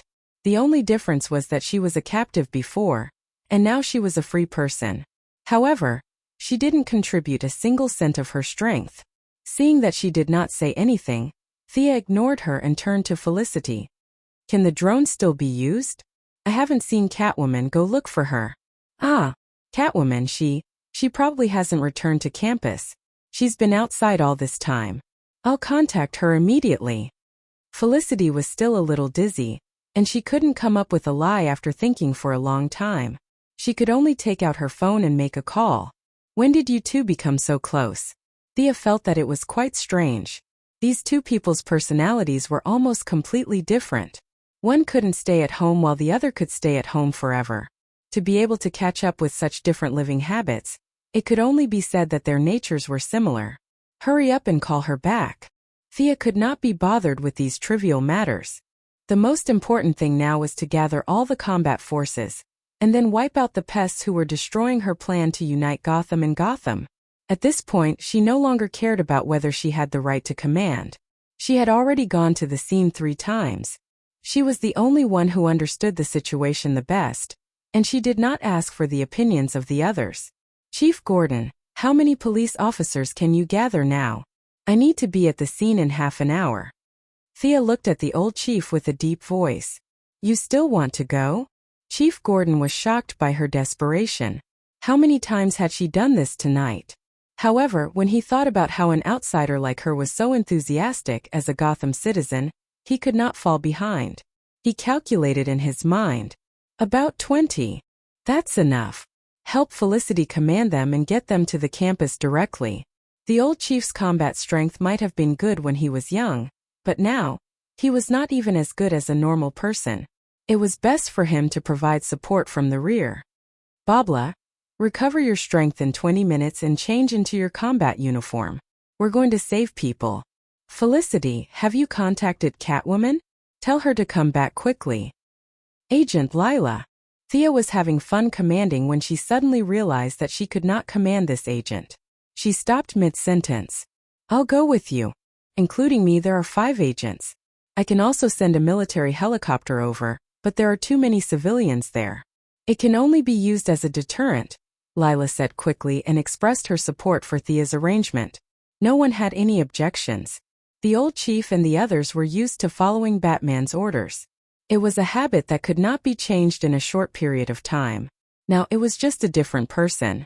Moreover, Thea had saved his life, so he did not feel that there was anything wrong with letting her command. Babla only wanted to save her boyfriend. She did not have any objections to anyone's command. Even though she was still staggering, she still changed into her combat uniform as instructed. In fact, she had left her clothes at the campus, so she could only find a whip and a mask. Thea began to discuss the distribution of firepower with the chief. Midway, Lila joined in. Due to the limited number of gas masks, only 5 of them could provide complete protection. The rest were just ordinary ones. As for whether they could provide effective protection, a few technicians said that there was too little data to determine. The only thing they could do now was to let the police officers wear ordinary masks to provide cover. The actual work would still be done by a few heroes. This was probably the theme of this world. Even though Thea could not figure out why they were back to the old path of individual heroism, this was the only thing she could do in this situation. Moreover, looking at the ugly faces of the people around her, it seemed like she had to be the main force. She had become the main force after helping out. This was similar to the time when Brock helped to kill the soldiers and ended up chopping down Sargeras with his axe in the end. "Sir, it's all out." This time it was the Scarecrow who spread the fear gas to attack the camp. A plain-looking agent quickly reported. F***CK Scarecrow. How could it be this guy? Her whole group of people was defeated by this second-rate guy so easily? Thea felt that she could no longer hold back her anger. She felt like she was fully equipped to fight a tiger in the mountains, but in the end she was bitten by a wild dog when she did not see the tiger. This was really intolerable. Perhaps her gaze was a little frightening, because the agent who came to report took a step back subconsciously. However, he still finished his report in a low voice. They plan to transport everyone away after dawn. As for where they are going, he does not know. She could not wait any longer. She had to act immediately. No one knew if they would transport the hostages in advance. After all, she had already acted rashly and alerted the enemy 3 times. They would not be so careless as to wait until dawn. "Babla, we have to leave early. How much of your combat power have you recovered?" Thea was really out of ideas now. Other than herself, she seemed to be the best fighter. Although she doubted her ability, there was really no one she could use now. Chapter 79. Looking at her unquestionable expression, what else could Barbara say? Whether it was for the sake of justice or to save her boyfriend, she had to grit her teeth and do it. She stomped her feet, feeling much better than before when she was as limp as noodles. She didn't know if she could come out alive in this state. She hesitated whether she should say goodbye to her father and say some last words. "What happened? Why did you call me back in such a hurry?" Fortunately, Catwoman's timely return gave her more confidence in this operation. She prayed in her heart that God was still watching over her. Her emotions surged, and even the various disdain she had for Catwoman in the past automatically decreased. Thea didn't have time to explain to her. She was discussing the allocation of police support with Gordon, so she gestured for Barbara to explain to her. Barbara could only reluctantly explain to Catwoman once. In fact, there were many things that she wasn't clear about. She had been lying in bed for the entire night, and could only use her own deductive abilities to reconstruct the incident. As for how true it was, no one paid attention to it. Scarecrow. This name was no stranger to Catwoman. It was an old enemy. When she heard that even Robin had fallen into the enemy's hands, Catwoman only felt that it wasn't that she didn't understand, but that the world was changing too quickly. She prayed that Robin's true identity wouldn't be discovered.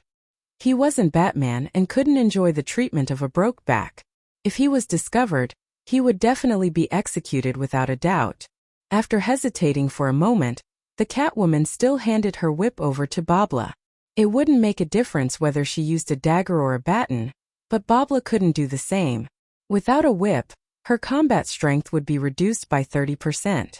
Babla took the whip and waved it a few times. She felt that it was quite handy. After all, it was Old Man Bruce's brand. She felt more confident with it than if she were to rush in with a pistol. Thea walked over at this time and handed each of them a gas mask.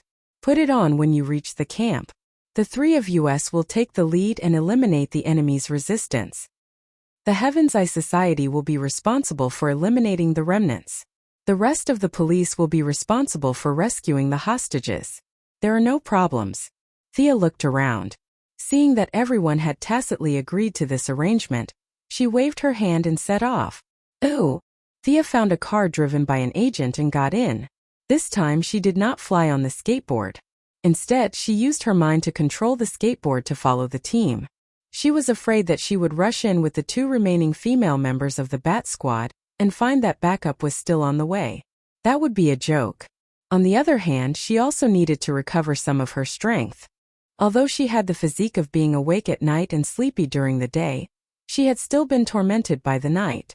In the other car, Barbara and Catwoman were also trying their best to recover their strength. Seeing that Thea was so enthusiastic about eliminating the bandits, they had no choice but to seize every minute and second to adjust themselves to their best condition. "Everyone stop. Felicity released the surveillance footage from the drones. When they were about a mile away from the camp, Thea saw that the light in the distance was as bright as day and hurriedly ordered the convoy to stop. When he arrived at Lara's command vehicle, the real-time image was transmitted. They have begun to evacuate. We can't wait any longer. Catwoman took a quick glance and said with an anxious expression, yes, because of Thea's constant harassment throughout the night, the bandits were finally forced to evacuate. From the image, there were about 40 to 50 soldiers wearing black hoods. Occasionally, there would be a few guys in American military uniforms mixed in. They were transporting the unconscious citizens to the rear in groups of 2. However, they did not blindly choose their targets. They only chose the strong men and young women. What about Robin? Is Robin in danger? Barbara was a step slower than Catwoman due to her lack of strength. She only saw the scene of the bandits transporting the people after she got on the command vehicle. Her heart jumped to her throat, and she asked with a panicked expression. Thea wanted to say that they were transporting people, not lining up to be shot. Besides, they only chose the strong and strong ones. What danger could Robin be in after being squeezed dry by them? However, considering that Barbara had been upgraded to a powerful combatant, she could only resist the urge to complain. Putting away her frivolous thoughts, she said seriously, "Don't worry.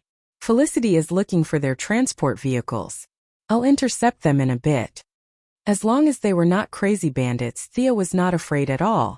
These people did not know how to open a portal, so it would not be easy for them to escape. "Thea, I found them. There are 3 trucks full of unconscious citizens leaving the camp. There are too many people. I can't see if Robin is here." Felicity was not as strong as them. Even though she was a little lightheaded, she still followed them into the command vehicle. At this time, she had already pulled up the images of the vehicles from the drone. In order to make the images clearer, she did not care about the people around them and hacked into the satellites of some unknown country. Lara pretended not to see anything. The rest of the agents were exchanging glances, wondering if they should arrest this guy after this matter was over. This guy was too unscrupulous. She did this in front of us? We're public servants after all. I'll intercept them. The rest of you will follow our plan. Agent Lara, tell your military helicopter to attract attention from the front. Thea then started to pack her equipment. She was afraid that she would not have enough arrows. She even took a submachine gun from one of the agents. Catwoman and Barbara did not usually use guns. Batman kept a close eye on this, but now that they were far away, they could not care less. They carried their weapons and got out of the command vehicle.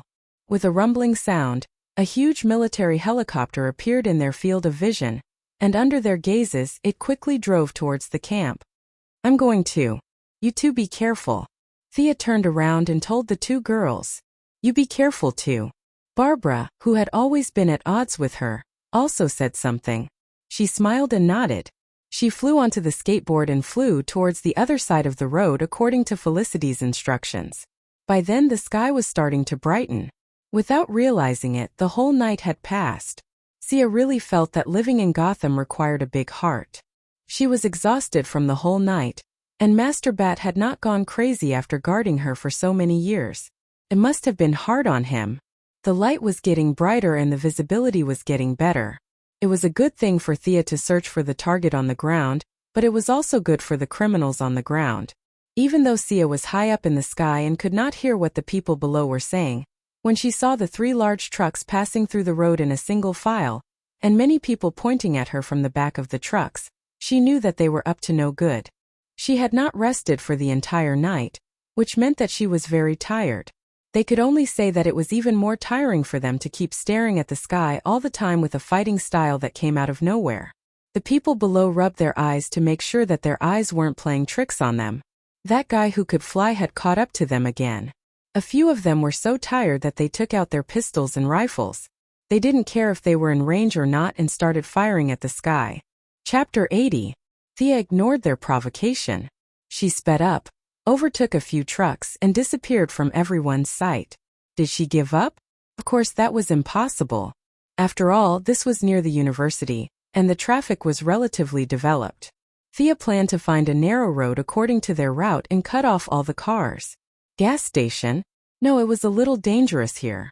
She didn't want to be shot by someone with bad eyesight. It wouldn't be good if she was hit by a large-scale AoE. Give up. Crossroads. That was even worse. If she stopped one car, what would happen if the other two cars split up? She didn't know how to use shadow clone technique. Give up again. She searched and searched. Suddenly she saw a road. The 4-lane road was inexplicably blocked. Needless to say, it was the work of the city's thugs. Were they setting up roadblocks to collect tolls? Am I the one who started this road? Was this God's will? She could save a lot of trouble this time. This was it. Thea increased her altitude and looked at the 3 trucks at the end of the road in the distance. She thought disdainfully, these idiots. They didn't even send someone to scout if they wanted to take this road. They rushed out in such a hurry. What a bunch of idiots. They don't even know how to spell the word death. In fact, she had wronged them. No one was stupid. Scarecrow was a university professor. He was able to live well under the shadow of Batman, so his IQ was still up. He had ordered his men to check the road before, but after being tortured by Thea for an entire night, they had long forgotten about the order. At this time, the driver in the car was trembling nervously. He felt that he must be the enemy's first target. He was so flustered that he couldn't even differentiate between the accelerator and the brakes. The speed of the car was sometimes fast and sometimes slow. It couldn't be helped. Under such conditions, the death rate of the driver was as high as 90%. At least in the movies, the enemy's target was the driver of the first car. The rest of the people didn't feel so much pressure, but they still held their rifles and were ready to fight the enemy at any time. Just as the driver of the first car was wondering if an arrow would fly towards his eye socket or a rocket would blow him up into the sky, he saw that someone had set up a roadblock in front of him. A man with a big beard waved at him fiercely and waved at him to stop. Who was this? As the leader of the Scarecrow team, he was quite capable, but the sudden appearance of the bearded man confused him. Although he couldn't tell the gender of the enemy flying in the sky, judging from the size of the body, it shouldn't be this person, right? Moreover, looking at this person's appearance, his hair was unkempt and his face was dirty. His face was so dark that one couldn't even tell the color of his skin.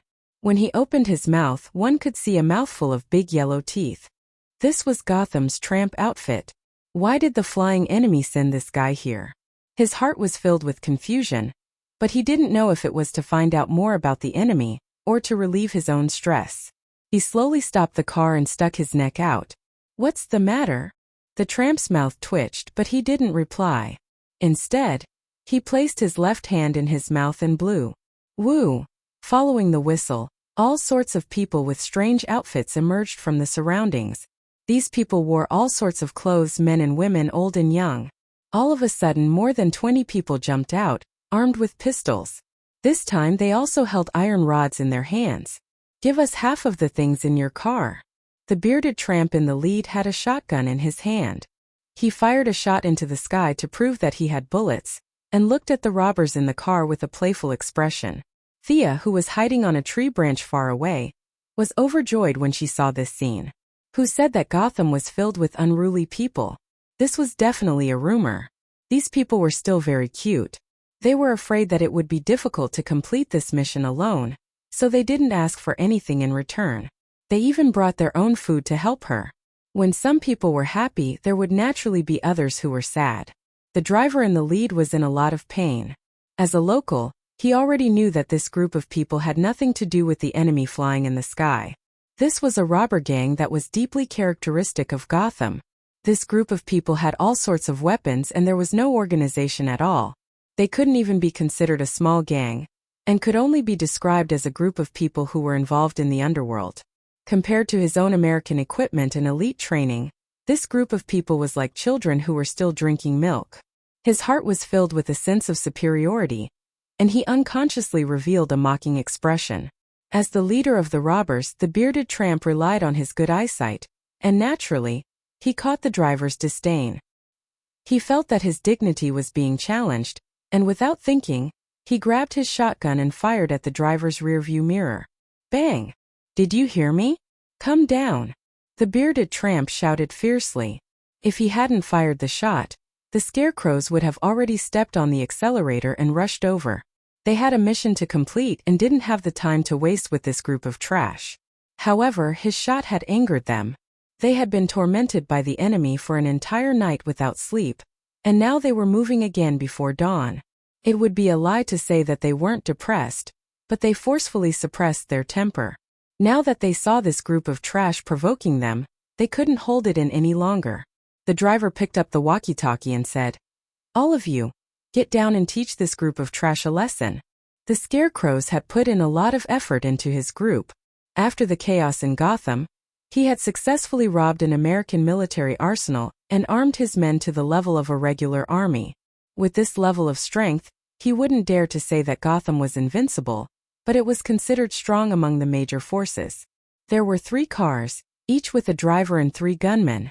All 12 of them were wearing bulletproof vests and helmets, and they carried their rifles as they got down from the trucks. They didn't even need to be ordered to find cover in blind spots, which showed that they had good military skills. The bearded tramp was dumbfounded by the professionalism of this group of people. He wondered if they were American soldiers. Did he kick an iron plate? He only wanted to get rid of his pocket money. He didn't want to fight the army. Not knowing what he was thinking, the fully armed Scarecrows didn't want to waste time with him.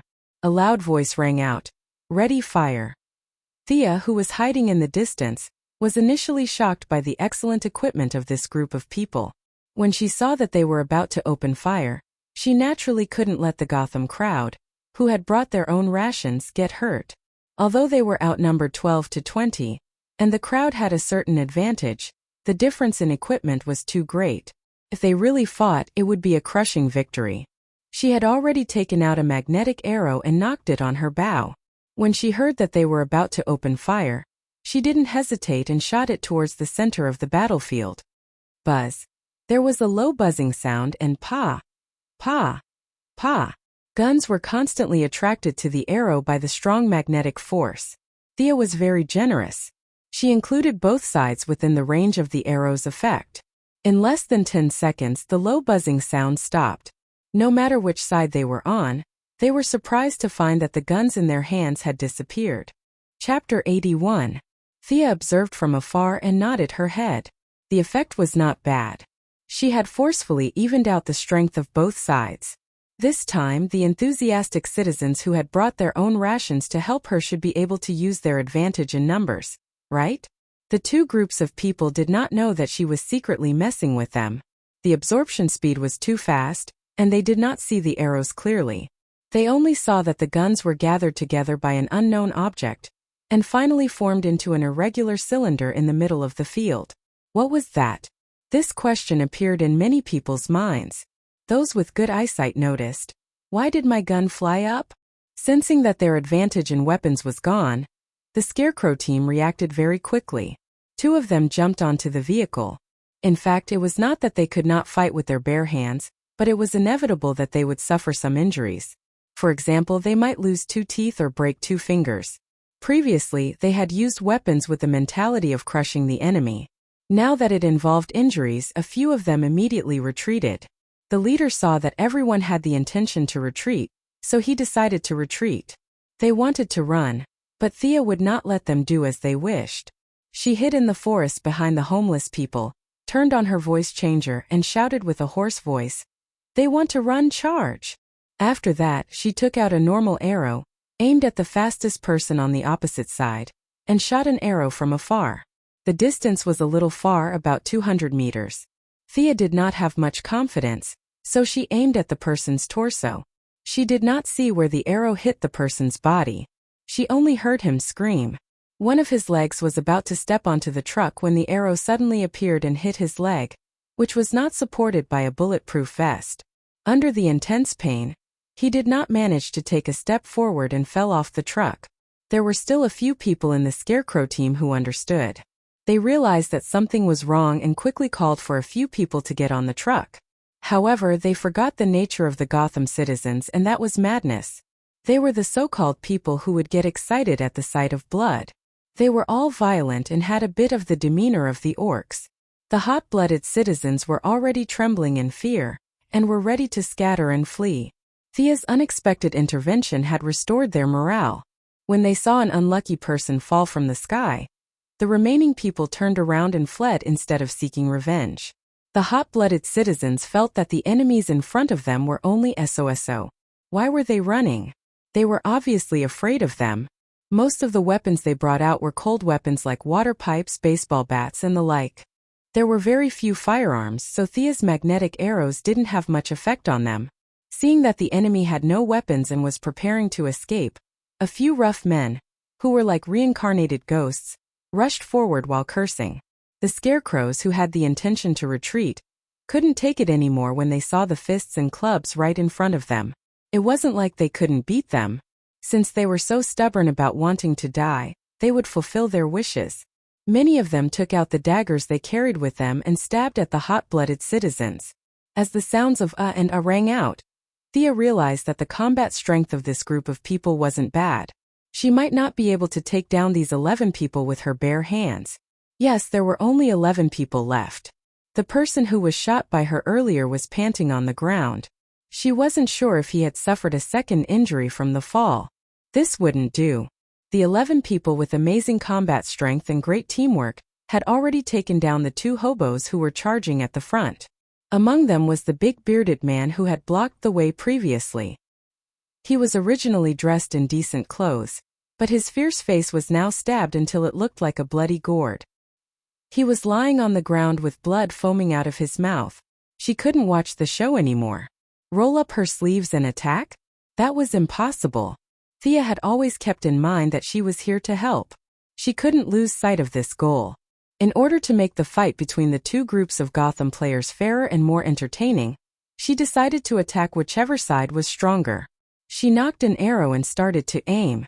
Soon, a person who was wielding 2 daggers and waving them up and down like a windmill entered her sight. However, this group of people were wearing bulletproof vests, so she could only aim at their unprotected limbs. As the sounds of swoosh rang out, Thea changed her target with every arrow she shot. This showed the excellent mobility of the skateboard.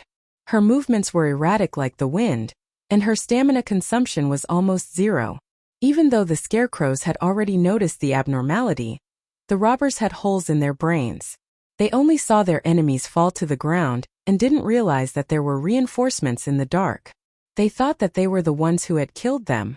Soon 4 of the 11 people were shot down by Thea, and another one was taken down by the vagabonds.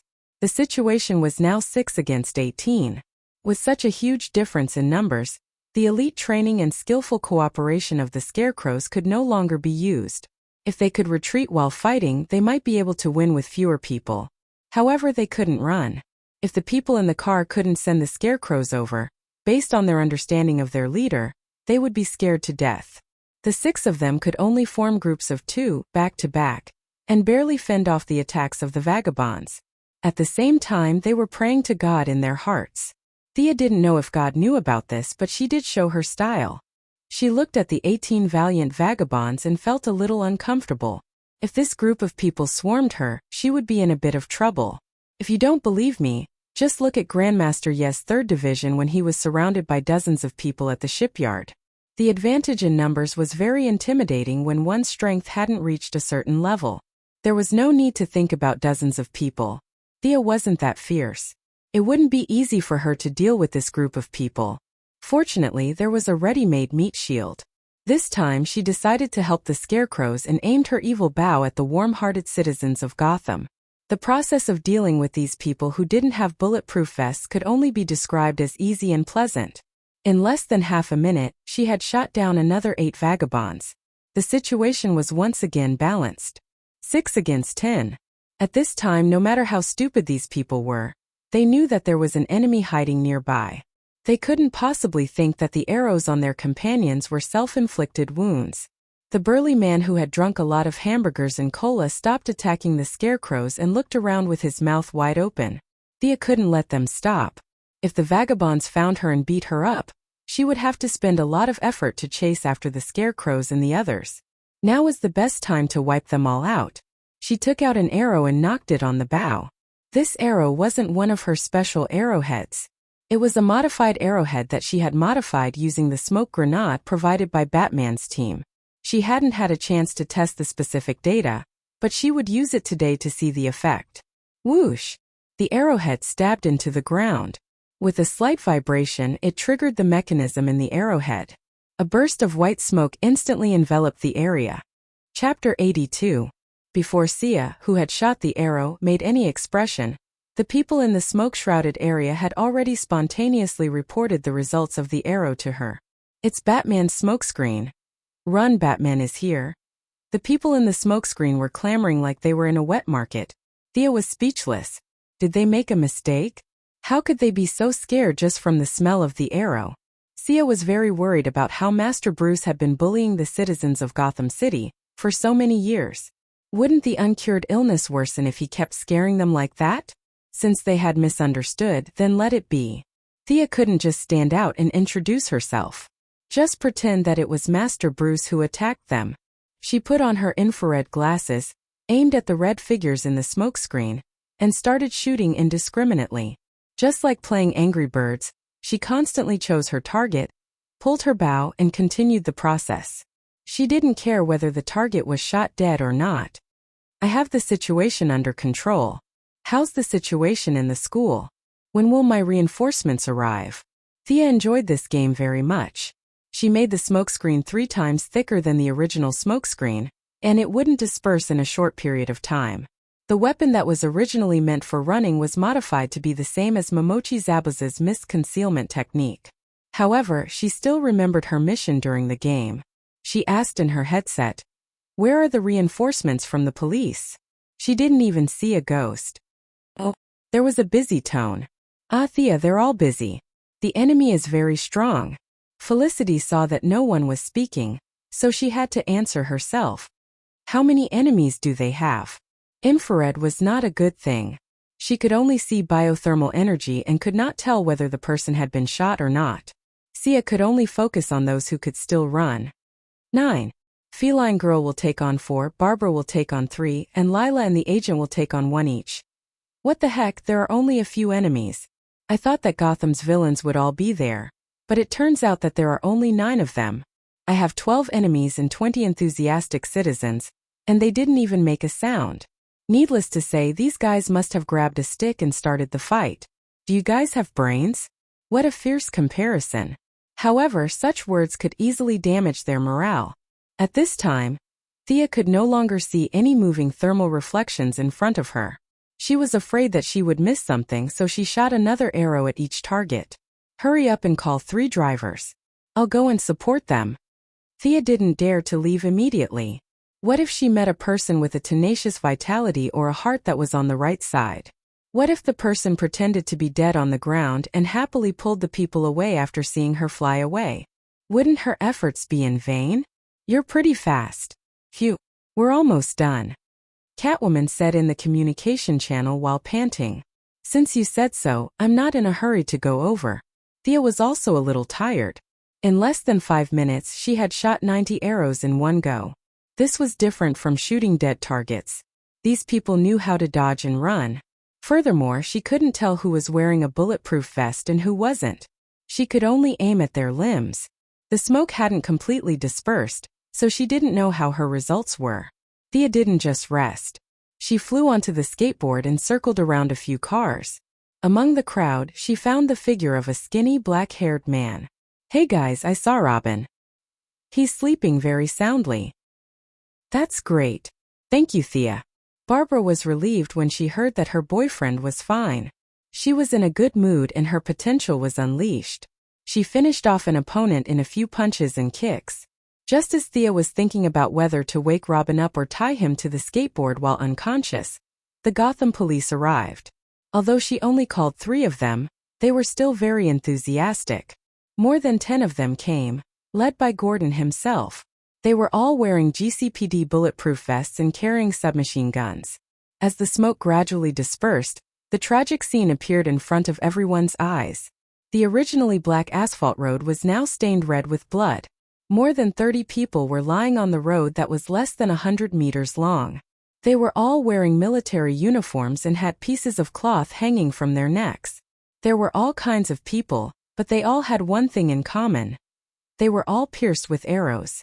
Some had 3 or 4 arrows, while the others had at least 2.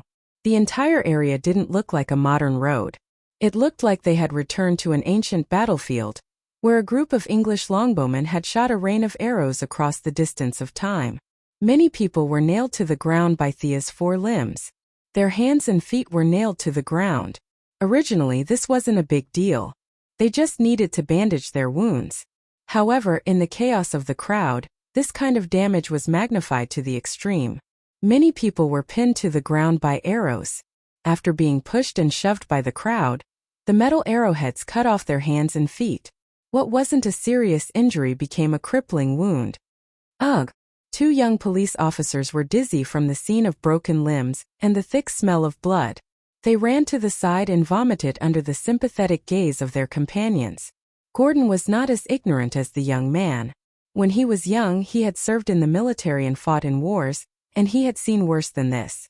However, after so many years at Gotham, he had not seen such a large-scale bloodbath before, and he was disgusted by it. Just as he was about to order his subordinates to check if there were any survivors, he unexpectedly found that these people were all injured in their limbs. This made him feel that this lady was really a good person. The scene was so tragic, but there wasn't a single person who died. As for the missing limbs, this was a problem for the disabled to consider. The police chief didn't need to worry about it. These people were all bad people. If they were disabled, it would only be good for society. If he couldn't bear to see them like this, he could organize the police department to donate more money to the Disabled Association. Cuff them all. Gordon waved his hand and ordered his subordinates to clean up the mess. Chief, this person has no arms, we can't cuff them. One of the police officers looked at the disabled person in front of him and realized that the problem he encountered was not taught in the police academy. This criminal had no arms, what should he do? He could only ask for help from the old chief, who was known as the Evergreen of Gotham. The old chief had a lot of experience. Cuff them together with the others who are missing arms. We can't lose both arms, right? Good idea. A few of the police officers who encountered the same problem but didn't dare to say anything were impressed by the courage of their companions. They cuffed the disabled people together in pairs. Chief, I'll leave this to you. I'll go over there to help. Thea informed Gordon and hurriedly flew to the school campus. She still wanted to settle the score with the Scarecrow. She wouldn't let anyone go, but this guy must die. Did she do all this alone? Seems like it. She's really vicious. The police officers didn't recognize Thea. Moreover, she was wearing a mask and had a voice changer on. When they saw her flying away with a murderous aura, their faces were a little pale. This scene looked like it was done by 10 people. One person could do so much damage. How vicious was this person usually? Chapter 83. Thea flew back to Gotham University like a gust of wind, completely unaware that she had earned herself a vicious reputation in the GCPD. Catwoman did not lie when she entered the campus. The battle had ended. As there were too many civilians, the Heaven's Eye Society's military helicopters could only intimidate them. They did not dare to shoot at the unconscious civilians, so the scale of the firefight was not large. At least, it was more peaceful than the bloodbath on Thea's side. From time to time, she could see a few police officers carrying spray cans spraying some spray into the air to neutralize the nerve gas released by the Scarecrow. She rushed into the command vehicle. Lara was not in the vehicle. Catwoman and Barbara were resting on the side, while Felicity was resting on the table. She did not say anything when she saw Thea coming in. She just waved her hand listlessly. Did you find the Scarecrow? Thea knew that they probably did not catch the Scarecrow, but she did not give up and asked. I didn't see it. Probably ran away. In fact, Barbara had never recovered to her peak condition. This time she had been forced to fight because of various moral and collective beliefs. Although she only had 3 opponents, it was extremely difficult for her to fight. There was a cut on each of her shoulders and arms. Although it had been bandaged, one could still see that blood was constantly seeping out, which showed how deep the wound was. After answering Thea's question, she asked another question that concerned her the most. Robin didn't come back with you? Don't worry, I came back first. They will be here soon. Director Gordon is keeping an eye on them. Even if the old director was not satisfied with his son-in-law, he would not kill him while he was unconscious, right? Hearing that her boyfriend was by her father's side, Barbara was completely relieved. She nodded and did not say anything else.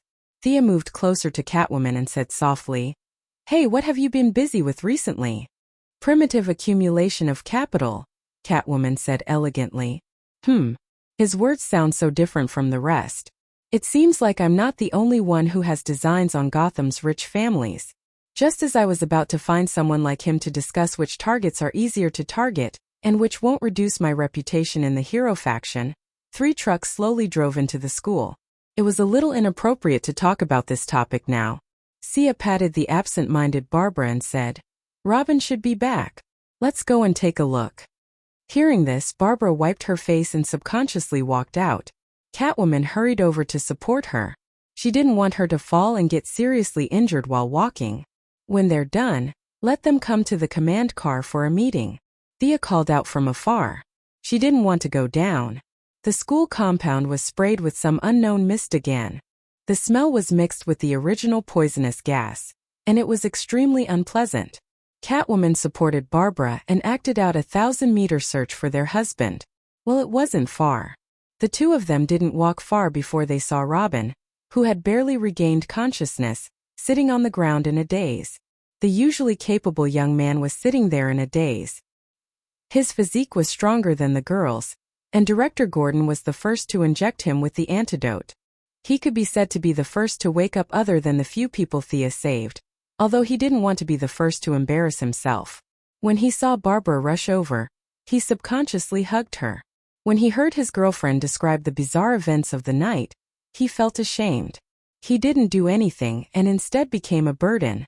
This made him, who had a strong self-esteem, a little unable to accept it. Catwoman saw the two of them together, and naturally, she couldn't go up to them. After all, she was related to Batman, and could be considered half a master's wife and an elder. If they were to do anything intimate, it would be inappropriate for her to see it. It was better to stay away. At this moment, she saw 2 police officers carrying a guy with 3 arrows stuck in his body out of the car.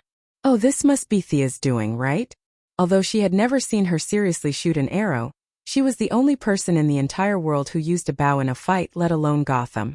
Since she had nothing to do, she might as well take a look at her results. The clothes of the wounded were very familiar. It was the standard bulletproof vest and helmet of the Scarecrow team. These bulletproof vests had caused her and Barbara a lot of trouble. Catwoman had used all her strength to take down 4 of them, while Barbara had taken down 3 at the cost of her own injuries. Although she wasn't injured, her stamina was greatly depleted, and it would take at least half a day for her to fully recover. Perhaps out of a woman's mentality of comparison, Catwoman walked closer to observe the wounded. When she saw that they were all shot in their limbs, she was secretly pleased. It seemed that Thea was also tormented by these people's defensive capabilities. However, her archery skills were indeed good. Catwoman looked at the wounds on a few people. These weren't the high-tech arrowheads from before. This was pure archery. Her long-range attacks were a little weak. Could she learn it? Catwoman quickly gave up on the idea. Her fighting style had already been formed, and learning archery wouldn't help her much. Moreover, she didn't know how to shoot an arrow. In theory, Batman should know how to shoot, but she had never seen him use a bow before. She didn't even know who to look for if she wanted to learn. At first, Catwoman crossed her arms and looked at the police officers carrying the wounded down. Soon, her expression changed from calmness to surprise, and finally to thunder. How did she take down so many enemies alone? At this time, there were already 30 wounded people on the ground. Without exception, they were all shot by arrows. The most were 4 or 5 arrows, while the least were 2 or 3 arrows. From afar, it seemed that the ancient drama team had just finished filming a war scene, and the extras were lying on the ground. In fact, there were already police officers on the truck ready to pull out the arrows. However, when Thea designed the arrows, she only considered how difficult it would be for the wound to heal and how it would bleed non-stop. She didn't consider the problem of treatment afterwards.